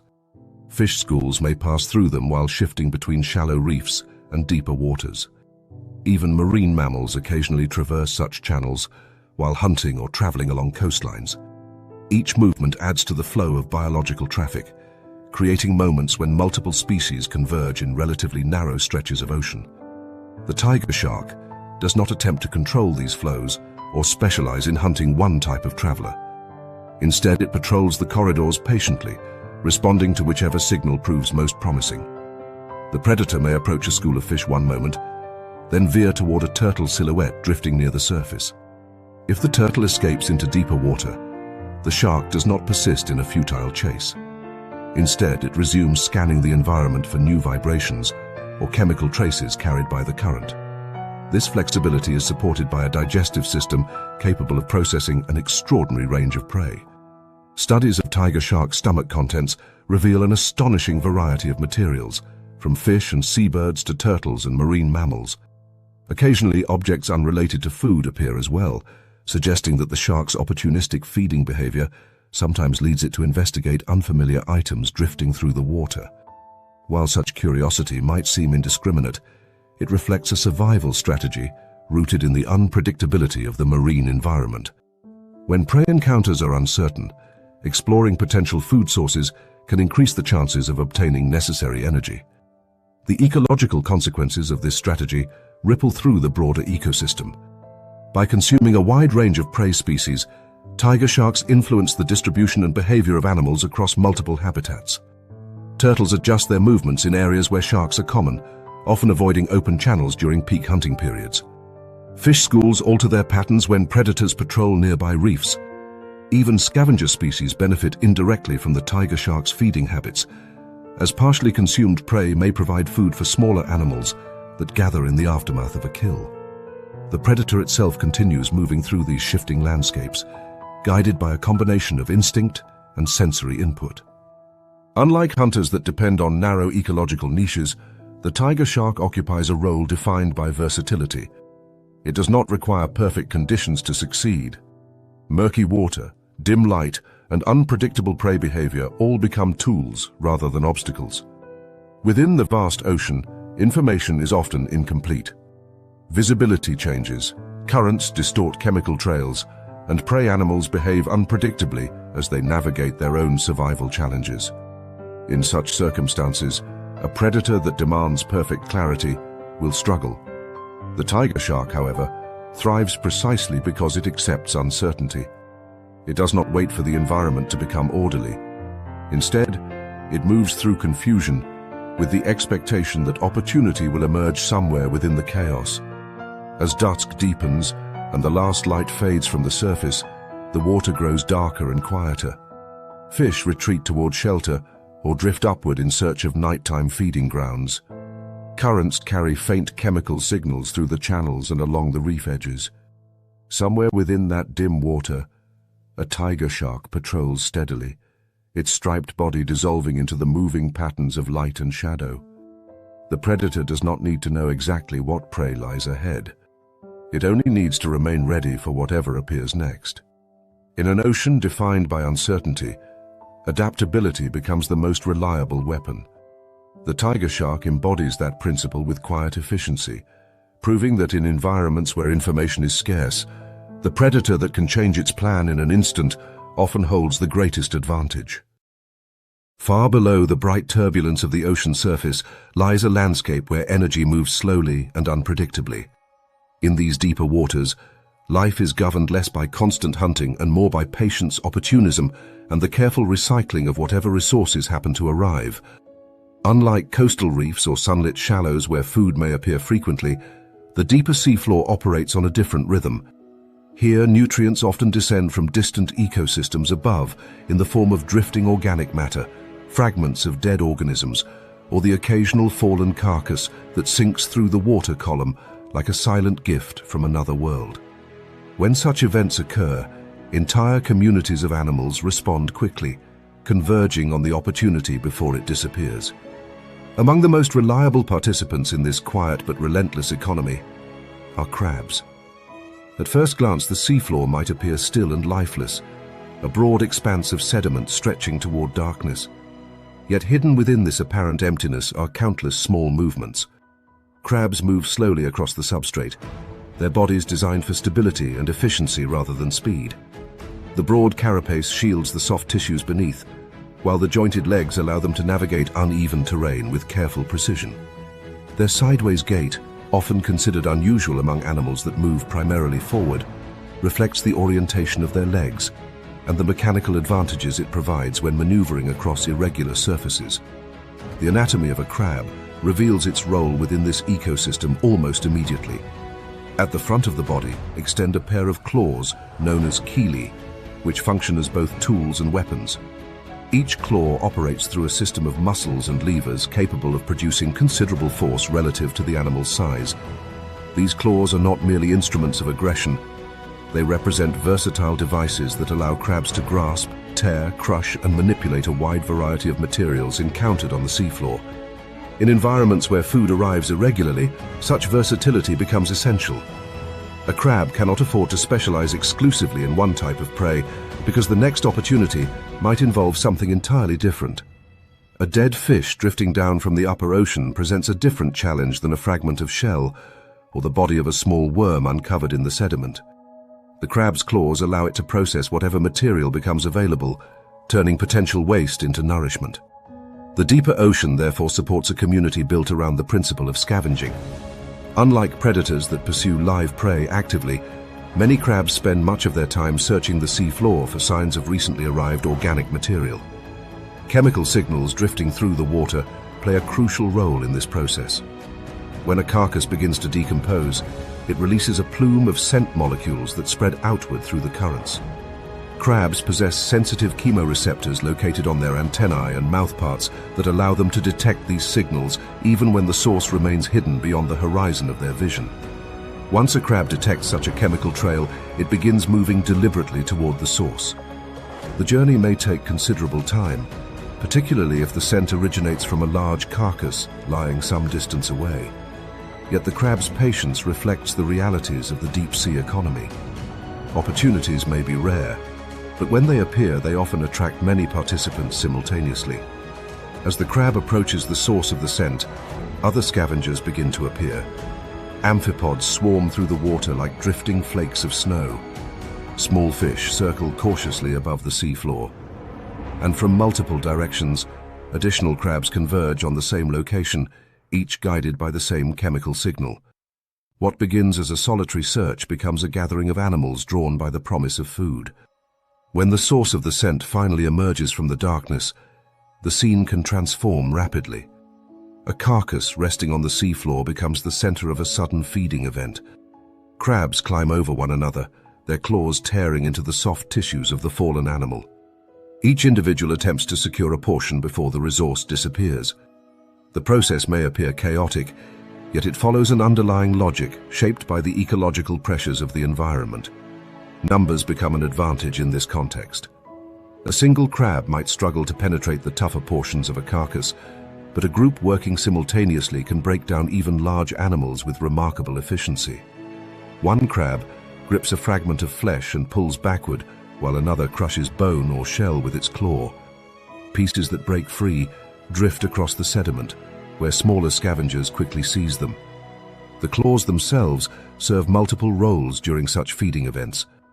They act as cutting tools capable of slicing through soft tissue, crushing devices that crack open shells and exoskeletons, and defensive weapons used to ward off competitors.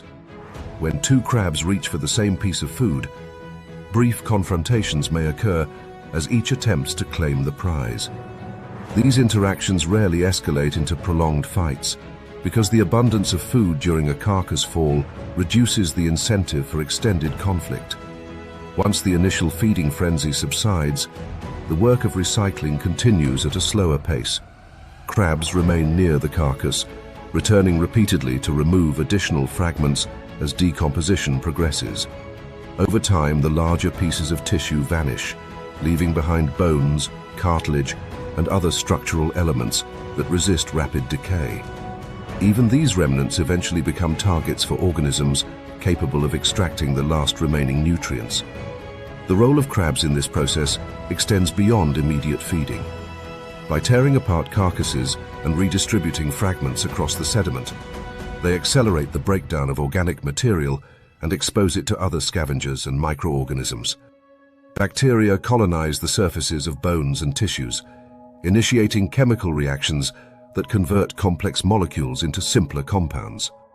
These compounds then enter the broader nutrient cycle of the ecosystem, supporting organisms that might never directly encounter the original carcass. In this way, crabs function as essential intermediaries within the deep-sea food web. Without scavengers capable of dismantling large organic deposits, the seafloor might accumulate layers of slowly decaying material that remain inaccessible to smaller organisms. Instead, the activity of crabs ensures that nutrients are redistributed efficiently, preventing energy from becoming trapped within isolated pockets of decomposing matter. Their mobility also contributes to this redistribution. As crabs move across the sea floor in search of new opportunities, They carry fragments of organic material away from the original feeding site. These fragments may be consumed elsewhere or left behind in areas where other animals can exploit them. Over time, this movement spreads nutrients across a wider area, enriching sediments that might otherwise remain poor in organic content. The ecological significance of this process becomes particularly clear in environments where large carcasses occasionally fall from the upper ocean. The body of a whale descending into deep water represents one of the most dramatic examples. When such a massive source of organic material reaches the seafloor, it can support entire communities of scavengers for extended periods. Crabs are often among the earliest arrivals, their claws working tirelessly to tear apart the soft tissues before larger predators claim the remains. During these events, the seafloor becomes temporarily transformed into a concentrated center of biological activity. Crabs swarm over the carcass, their movements stirring clouds of sediment as they compete for access to the abundant resource. Fish circle above the feeding site, capturing fragments carried upward by the disturbance. Even specialized organisms such as bone-eating worms eventually join the process, colonizing the skeletal remains once the softer tissues disappear. Yet the crab's role is not limited to rare events such as whale falls. Smaller carcasses, dead fish, or organic debris drifting down from the surface provide more frequent opportunities. Each arrival contributes to the ongoing cycle of nutrient recycling that sustains life in these deeper regions. The crab's physiology reflects this opportunistic lifestyle. Its digestive system is capable of processing a wide variety of organic materials, allowing it to extract nutrients from sources that might be unsuitable for more specialized predators. Even fragments that appear unappealing to other animals may contain enough energy to sustain a crab during periods when larger meals remain unavailable.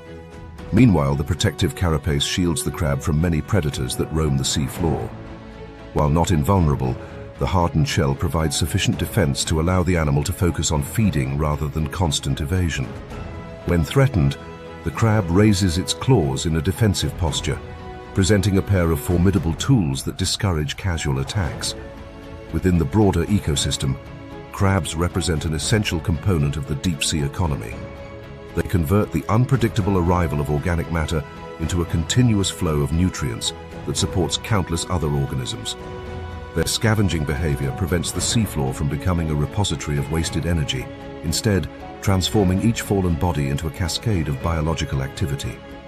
Seen from above, the seafloor may still appear quiet and barren. Yet beneath that apparent stillness lies an intricate network of interactions driven by the search for opportunity. Crabs move steadily across the sediment, guided by faint chemical trails and the promise of nourishment hidden somewhere in the darkness. In this environment, survival depends not on dominating the ecosystem, but on responding quickly when chance delivers its rare gifts. The crab embodies this principle with remarkable efficiency. Armed with versatile claws and guided by sensitive chemical perception, it stands ready to turn even the smallest fragment of organic matter into the energy needed to sustain life on the ocean floor. The shallow ocean floor can appear calm and uneventful when viewed from above. Sunlight pours through the surface, illuminating wide plains of pale sand, broken only by faint ripples carved by currents. At first glance, the landscape seems empty. Yet beneath that stillness lies a hidden layer of life that has learned to disappear into the environment itself. Many animals living on these sandy flats survive not by fleeing predators, but by becoming part of the seafloor. Their bodies sink into the sediment, their outlines dissolve into the shifting grains, and the ocean seems to swallow them whole. In this world of concealment, vision loses much of its authority. Shapes vanish into sand, shadows fade into glare. Yet even in such deceptive landscapes, the hammerhead shark moves with quiet confidence, guided not by sight alone, but by a sensory system that reveals life hidden beneath the surface. The most striking feature of a hammerhead shark is its head, which extends sideways into a broad, flattened structure resembling the head of a hammer. To human observers, this shape often appears strange or even impractical. Yet evolution rarely produces such dramatic anatomical changes without purpose. The hammerhead's wide head functions as a sophisticated sensory platform, spreading critical organs across a greater distance and allowing the shark to gather information from the environment with remarkable precision. Among these sensory systems, lies one of the most extraordinary abilities in the animal kingdom: electroreception. Every living animal generates small electrical signals as a natural consequence of biological activity. Muscles contract through the movement of charged ions across cellular membranes. Nerves transmit impulses through electrical gradients that travel along specialized tissues. Even the beating of a heart produces faint electrical currents that radiate outward through surrounding water. These signals are extremely weak, far below the threshold of human perception, yet they exist continuously wherever living tissue functions. Hammerhead sharks possess specialized receptors capable of detecting these signals. Known as the ampullae of Lorenzini, these tiny sensory organs appear as pores scattered across the shark's head. Each pore connects to a canal filled with conductive gel that leads to sensitive nerve endings. When electrical fields pass through the surrounding water, they create minute voltage differences within these canals. The shark's nervous system interprets those differences as information about the presence and location of living organisms nearby. The hammerhead's distinctive head shape plays a crucial role in amplifying this ability. By spreading the sensory pores across a wide lateral span, the shark effectively increases the distance between individual receptors. This separation allows the animal to compare electrical signals detected on different parts of its head with greater precision. The result resembles a form of biological triangulation. Slight differences in electrical intensity between the left and right sides of the head reveal the direction from which a signal originates, guiding the shark toward its source. In environments where visibility is poor, this ability transforms the rules of hunting. Sand flats often contain suspended particles that scatter light and obscure detail. Currents may lift fine sediment into the water column, turning clear water into a hazy landscape where outlines blur and colors fade. Animals that rely solely on vision struggle under these conditions, because prey hidden beneath sand or buried within the sea floor becomes nearly impossible to detect visually. The hammerhead shark approaches this challenge from an entirely different sensory perspective. As the shark glides slowly above the seabed, its head sweeps gently from side to side in a motion that resembles a scanning instrument. The movement is not random. By passing its wide sensory array across the seafloor, the shark increases the likelihood that electrical signals produced by hidden animals will intersect with the ampullae on its head. The surrounding sand may appear lifeless, yet beneath that surface, small creatures continue breathing, moving, and maintaining the electrical activity necessary for survival. One of the hammerhead's most notable prey species is the stingray. Stingrays have evolved their own strategy for disappearing within sandy habitats. Their flattened bodies press against the sea floor, and their broad pectoral fins allow them to cover themselves with a thin layer of sediment. From above, only subtle distortions in the sand hint at their presence. To a predator, relying on sight alone, the ray becomes almost invisible. Yet the ray's body continues functioning beneath the sand. Muscles contract as it breathes, drawing water across its gills. Nerves transmit signals that coordinate movement and maintain internal balance. Each of these processes generates faint electrical fields that spread outward through the surrounding water and sediment. The hammerhead shark senses those fields with extraordinary sensitivity. When the shark passes above a buried ray, the electrical pattern suddenly shifts. What appeared to be empty sand becomes a detectable signal, a living pulse embedded within the seafloor. The shark adjusts its course slightly, following the electrical gradient that reveals the prey's position. To outside observers, the shark's movement may appear deliberate but calm, as if it were simply exploring the seabed. In reality, it is tracking a signal invisible to almost every other creature in the environment. The moment of contact unfolds quickly. The hammerhead lowers its broad head toward the sand and presses down with force, pinning the hidden ray against the seafloor. The wide shape of the head provides leverage, preventing the prey from escaping before the shark can secure it. Rays possess powerful defensive spines capable of delivering venomous injuries, yet the hammerhead's strategy reduces the risk of direct contact with the dangerous tail. By immobilizing the ray beneath its head, the shark limits the prey's ability to maneuver its weapon. Once pinned, the shark uses its jaws to seize the ray and begin the process of consumption. The teeth of a hammerhead shark are designed for gripping and tearing flesh, allowing the predator to remove sections of tissue efficiently. The struggle may last only moments before the ray's resistance weakens. Within the shifting sand of the ocean floor, the hidden prey becomes another link in the complex web of energy transfer that sustains marine ecosystems. This hunting technique reveals a deeper principle governing life in environments where visibility cannot be trusted.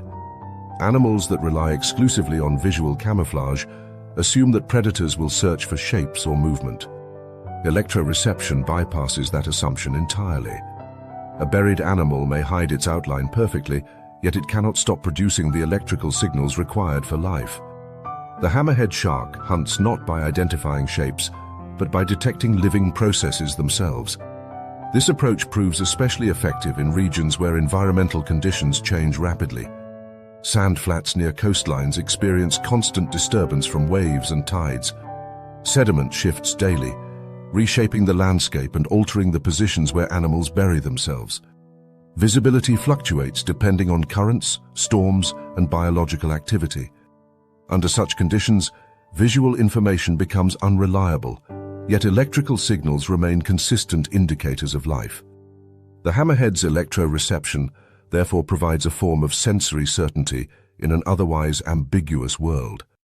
While other predators hesitate or abandon hunts when visibility declines, the hammerhead continues scanning the seafloor with quiet persistence.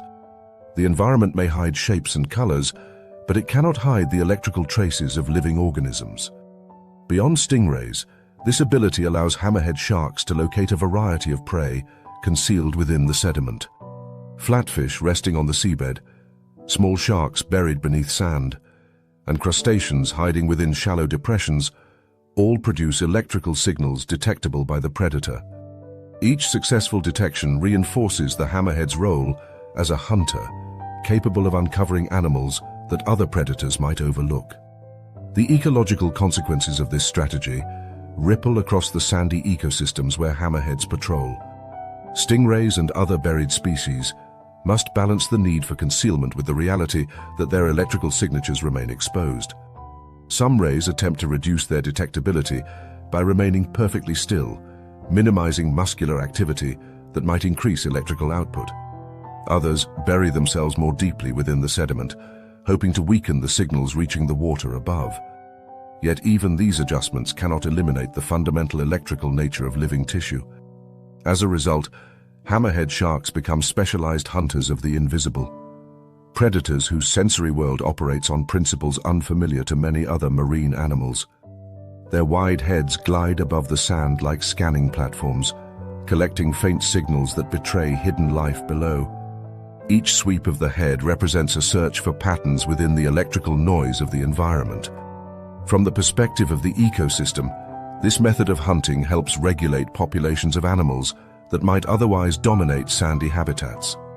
Stingrays play important roles in shaping the seafloor through their feeding behavior, disturbing sediment as they search for invertebrates. Hammerhead predation prevents these populations from expanding without limit, maintaining balance within the community of organisms that share the sand flats. Seen in motion, the hammerhead shark embodies a different interpretation of what it means to hunt in the ocean. The predator is not chasing shadows or scanning the water for silhouettes. Instead, it moves through the environment like a living sensor array, reading signals produced by the electrical activity of life itself. In a landscape where many animals have perfected the art of disappearing, the hammerhead demonstrates that invisibility is not always protection. Across the sunlit sand, the shark continues its slow patrol, the wide head sweeping rhythmically as it listens to the silent electricity of the seafloor. Beneath the sand, hidden animals remain unaware that their own bodies reveal their presence. Muscles contract, nerves fire, and the faintest currents ripple outward through the water. For the hammerhead shark, those currents form a map of living energy.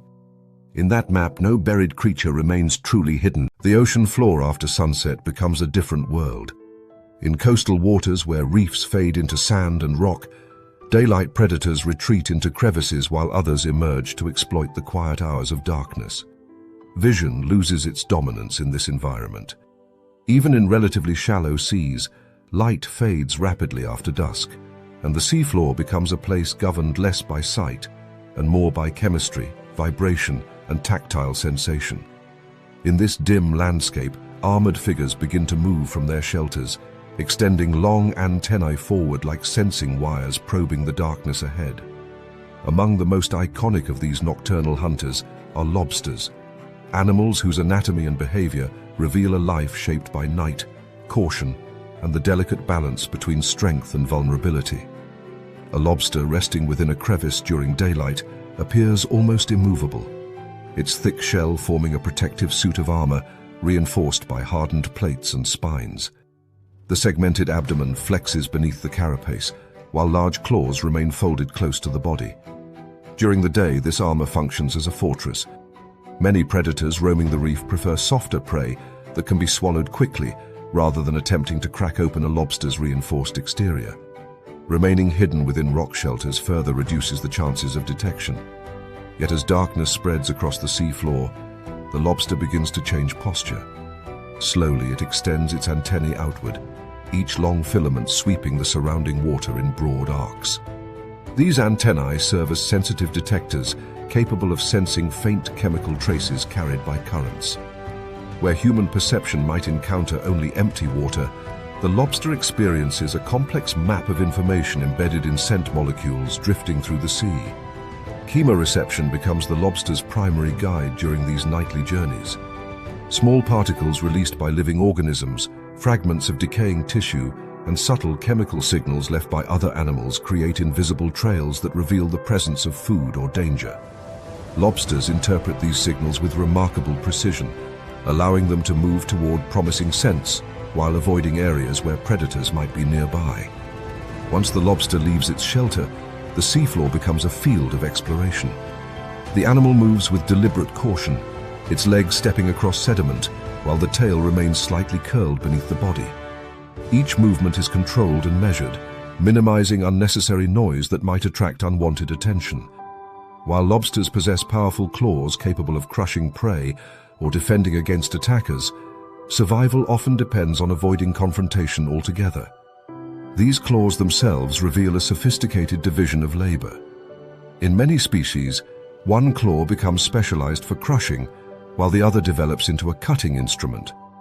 The crushing claw is thicker and stronger, designed to generate immense force capable of breaking shells or cracking hard exoskeletons. The cutting claw, by contrast, features sharper edges that allow the lobster to slice and manipulate food with precision.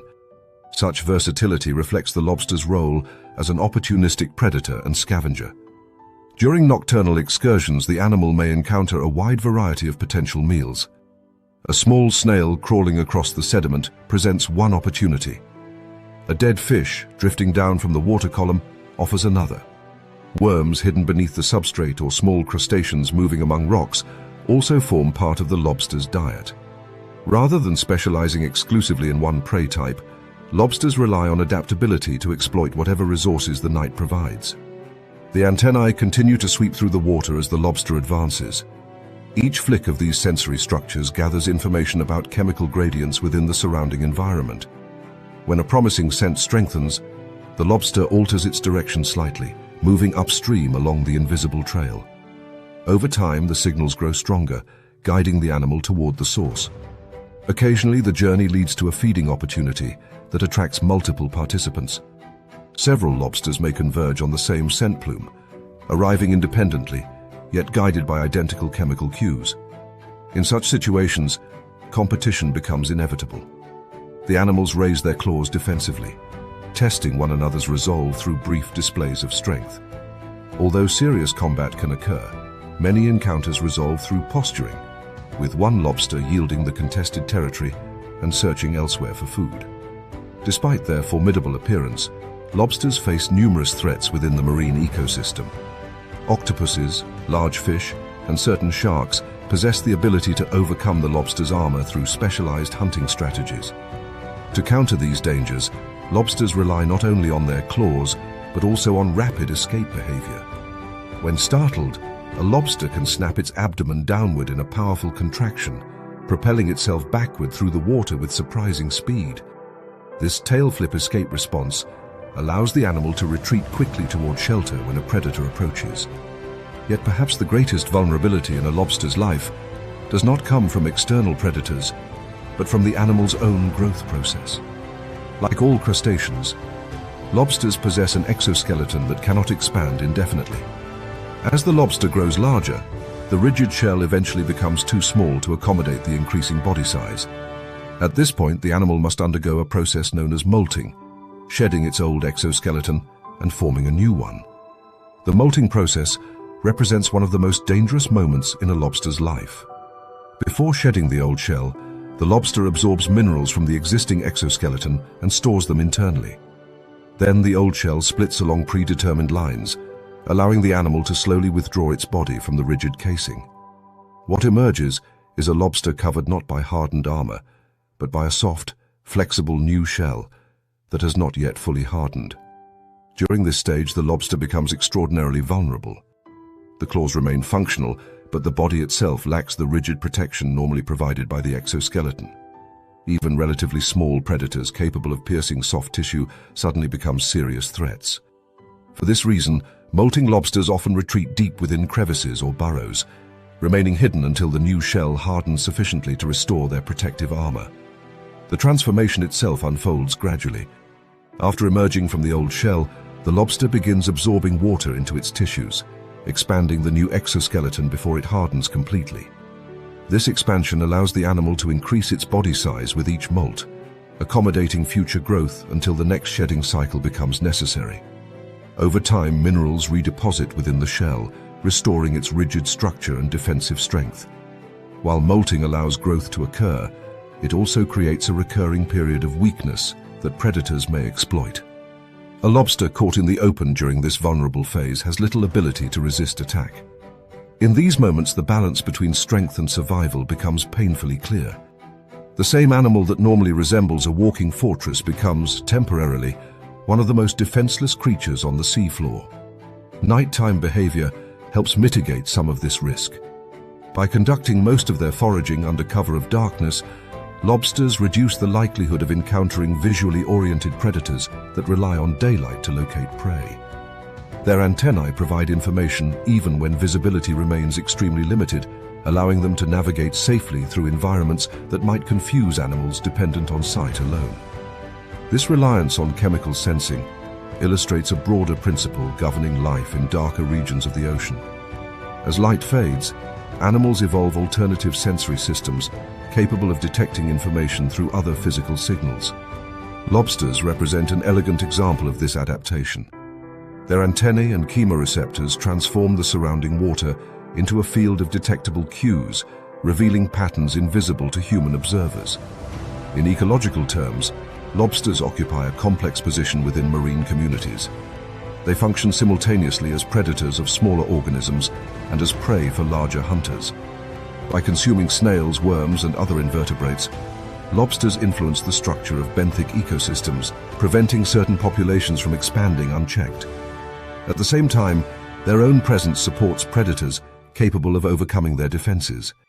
Seen in the quiet darkness of the seafloor, a lobster moving slowly across sediment embodies a balance of caution and strength.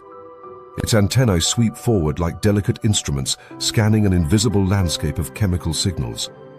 The claws remain ready to seize food or repel challengers, yet the animal proceeds with careful restraint, aware that the ocean always contains something larger and stronger nearby. Even the most formidable armor cannot guarantee safety forever. Growth demands change, and change demands vulnerability. Each molt forces the lobster to surrender its protective shell and endure a brief period of exposure before the new armor hardens once again. In those moments, the ocean reminds even its armored inhabitants that survival depends not only on strength, but on timing, caution, and the ability to endure periods of weakness. As darkness deepens across the seafloor, the lobster continues its silent patrol. Chemical trails drift through the water like invisible threads connecting distant events. A fragment of decaying fish, a hidden snail within the sediment, or a passing crustacean becomes a signal waiting to be discovered. Guided by antennae and instinct, the lobster follows these clues through the quiet world of night, navigating an environment where strength offers protection, but vulnerability remains only one molt away. Far below the last fading traces of sunlight, where the ocean becomes a black landscape suspended between cold water and crushing pressure, movement is no longer slow or graceful. In this world, survival often depends on sudden acceleration, on the ability to appear from nowhere and vanish again before the surrounding darkness reveals what happened. Among the many hunters that inhabit this deep realm, squid stand apart as creatures built for explosive motion. Their bodies are streamlined tubes of muscle and nerve tissue, engineered not for endurance swimming, but for bursts of speed that transform them into living projectiles. When a squid decides to move, it does not glide like a fish or paddle like a turtle. Instead, it becomes something closer to a missile made of muscle and water. The mechanism that drives this movement is deceptively simple. Inside the squid's mantle cavity, water is drawn in as surrounding muscles relax. When those muscles contract, the cavity compresses and forces the water out through a narrow funnel-like structure called the siphon. The expelled jet of water produces thrust, pushing the squid rapidly in the opposite direction. This process is known as jet propulsion, and although it may sound inefficient compared with the steady swimming of fish, its power lies in its suddenness. A squid can go from near stillness to astonishing velocity within a fraction of a second, firing itself forward with a burst of acceleration that catches prey off guard and confuses predators attempting to track it. What makes this strategy especially effective in the deep ocean is the nature of the environment itself. At these depths, the water is cold, food is unpredictable, and energy cannot be wasted. Muscle activity consumes oxygen and stored nutrients, and every burst of movement carries a metabolic cost that must eventually be repaid through successful hunting. Squid therefore exist in a delicate balance between speed and conservation. They spend long stretches drifting quietly, maintaining neutral buoyancy with the help of internal chemistry that adjusts the density of their tissues to match the surrounding water.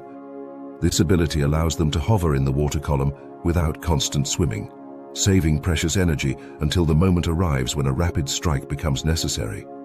When that moment comes, the transformation is immediate. The mantle muscles contract violently, forcing water through the siphon with enough force to propel the squid across the dark water in a streak of motion. The siphon itself is flexible and can swivel, allowing the squid to change direction instantly by redirecting the jet of water. Unlike fish, which must bend their bodies to turn, squid can rotate the siphon and alter their trajectory mid-burst. The result is an animal capable of sudden directional changes that appear almost chaotic to observers. One instant the squid moves forward, the next it darts sideways or upward, leaving predators struggling to anticipate its path. This erratic movement pattern is not simply a display of agility, but a carefully tuned survival strategy shaped by the physics of deep water. In the dim twilight and darkness of the deep ocean, visual tracking becomes difficult even for animals with sensitive eyes. Rapid directional changes disrupt the ability of predators to maintain a clear target, forcing them to rely on slower sensory cues such as water movement or sound. Each unpredictable burst buys the squid valuable seconds in which it can disappear into surrounding darkness. Yet squid are not only escape artists, they are also formidable hunters whose anatomy is designed for swift capture once prey is located. At first glance, the cluster of limbs surrounding the squid's mouth appears confusing, but there is a clear functional distinction hidden within that arrangement. 8 shorter appendages form the arms, each lined with rows of suckers capable of gripping prey firmly once contact is made. These arms function primarily as tools of control. When a captured animal struggles, the arms hold it in place and guide it toward the squid's mouth, where a sharp beak capable of slicing flesh completes the kill. Extending beyond those arms are 2 specialized structures known as tentacles, which are often longer and more slender. Unlike the arms, the tentacles are designed for speed rather than strength. Each tentacle ends in a broadened tip known as a club, covered with powerful suckers that can seize prey with remarkable precision. During a hunting strike, these tentacles shoot forward in a rapid extension, reaching out like elastic cables propelled by stored muscular tension. In a fraction of a second, the clubs latch onto the target, and the tentacles retract just as quickly, pulling the prey back toward the waiting arms. This division of labor between tentacles and arms creates an efficient capture system. The tentacles perform the initial interception, extending outward to snatch prey that might otherwise remain out of reach. Once the prey is secured, the arms take over, wrapping around the struggling animal and bringing it closer to the squid's mouth. The coordination between these appendages is controlled by a nervous system that operates with extraordinary speed, transmitting signals along thick nerve fibers that allow rapid response times. In the deep sea, where encounters between predator and prey may last only a moment, such speed can determine whether a meal is secured or lost. Hunting in darkness also demands sensory abilities capable of detecting prey long before physical contact occurs. Many deep-sea squid possess enormous eyes that dominate the front of their bodies, gathering the faintest traces of light that filter down from above or emanate from bioluminescent organisms drifting through the water. These eyes are not simply large for dramatic effect. Their size increases the amount of light that can enter, allowing the squid to detect subtle movements and flashes that might indicate the presence of prey or predators. In some species, the eyes become among the largest in the animal kingdom relative to body size, a clear indication of how crucial visual detection remains even in dim environments. But sight alone does not define the squid's sensory world. The skin itself is a dynamic surface capable of rapid color and texture changes, controlled by specialized cells known as chromatophores. Each chromatophore contains pigment that can expand or contract through muscular control, altering the squid's appearance in an instant. In brighter waters, these changes can produce elaborate patterns used for communication or camouflage. In the deep ocean, however, the purpose becomes more subtle. By adjusting the distribution of pigments, the squid can reduce contrast between its body and the surrounding water, blending into the dim background where shapes dissolve into shadow. When danger approaches and escape becomes necessary, the squid deploys one of the ocean's most famous defensive tools: ink. Yet the ink is far more than a simple cloud intended to hide the animal.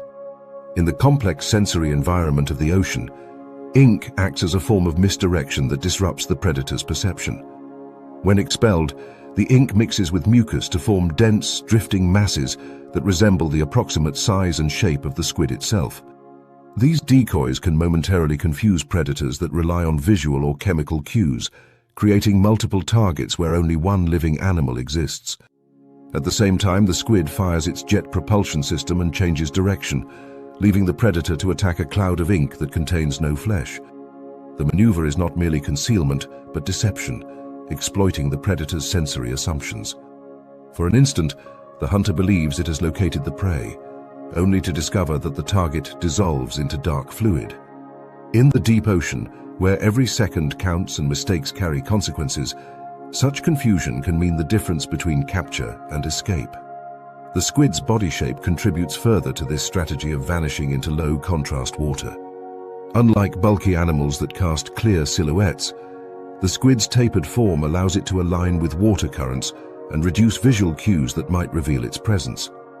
Its fins provide gentle stabilization during slow movement, preventing the need for constant propulsion. When the squid remains still, its outline blends into the dark water column, where faint gradients of light and shadow obscure details. A predator searching for movement may pass within meters of the animal without recognizing that prey is nearby. Over evolutionary time, these survival strategies have produced an arms race within the deep ocean ecosystem, a contest not merely of strength, but of information. Predators attempt to detect prey before the prey detects them, while prey evolve better sensory systems and faster responses to avoid capture. In squid, this competition manifests through larger eyes, capable of detecting distant flashes of bioluminescence, faster nerve transmission that allows rapid escape responses, and bodies that grow larger in order to house more powerful muscles and sensory organs. Some species of squid reach impressive sizes, not simply because growth provides an advantage in physical combat, but because it enhances sensory capability. Larger bodies allow the development of bigger eyes that collect more light and larger brains capable of processing complex information about the surrounding environment. In the deep ocean, where visibility is limited and encounters are unpredictable, the ability to interpret faint signals can determine survival. A squid that detects a predator a moment earlier gains time to accelerate away. A squid that senses prey more quickly gains the opportunity to strike before the target escapes. This evolutionary escalation does not occur in isolation. The sperm whales that hunt squid respond by refining their echolocation abilities, developing acoustic systems capable of locating prey even in complete darkness. Squid in turn evolve improved escape behaviors and greater agility, forcing predators to adapt further. The result is an ongoing cycle of innovation that shapes the biology of both hunter and hunted. Within this hidden battlefield, the squid embodies a unique combination of speed, deception, and sensory awareness. Its jet propulsion turns the surrounding water into a launch system capable of delivering sudden bursts of motion. Its tentacles and arms divide the tasks of capture and control with mechanical efficiency. Its ink clouds manipulate perception, creating illusions that mislead attackers. Its enormous eyes and rapid nervous system allow it to react with astonishing speed in a world where hesitation can prove fatal. Seen from a distance, the deep ocean may appear calm and silent, but within that darkness, creatures like squid move with explosive precision, constantly balancing energy conservation against the need for sudden action. They hover quietly until the moment arrives, then transform into streaks of muscle and water, seizing prey or escaping danger with equal intensity. In doing so, they reveal an important truth about life in the deep sea. Survival here is not simply about strength or size. It is about information, about sensing the environment before others do, and about acting with such speed and unpredictability that rivals cannot keep up. In that sense, the squid truly becomes the deep ocean's liquid missile, a creature designed to move faster than the darkness can reveal it and vanish before its enemies understand what they have seen.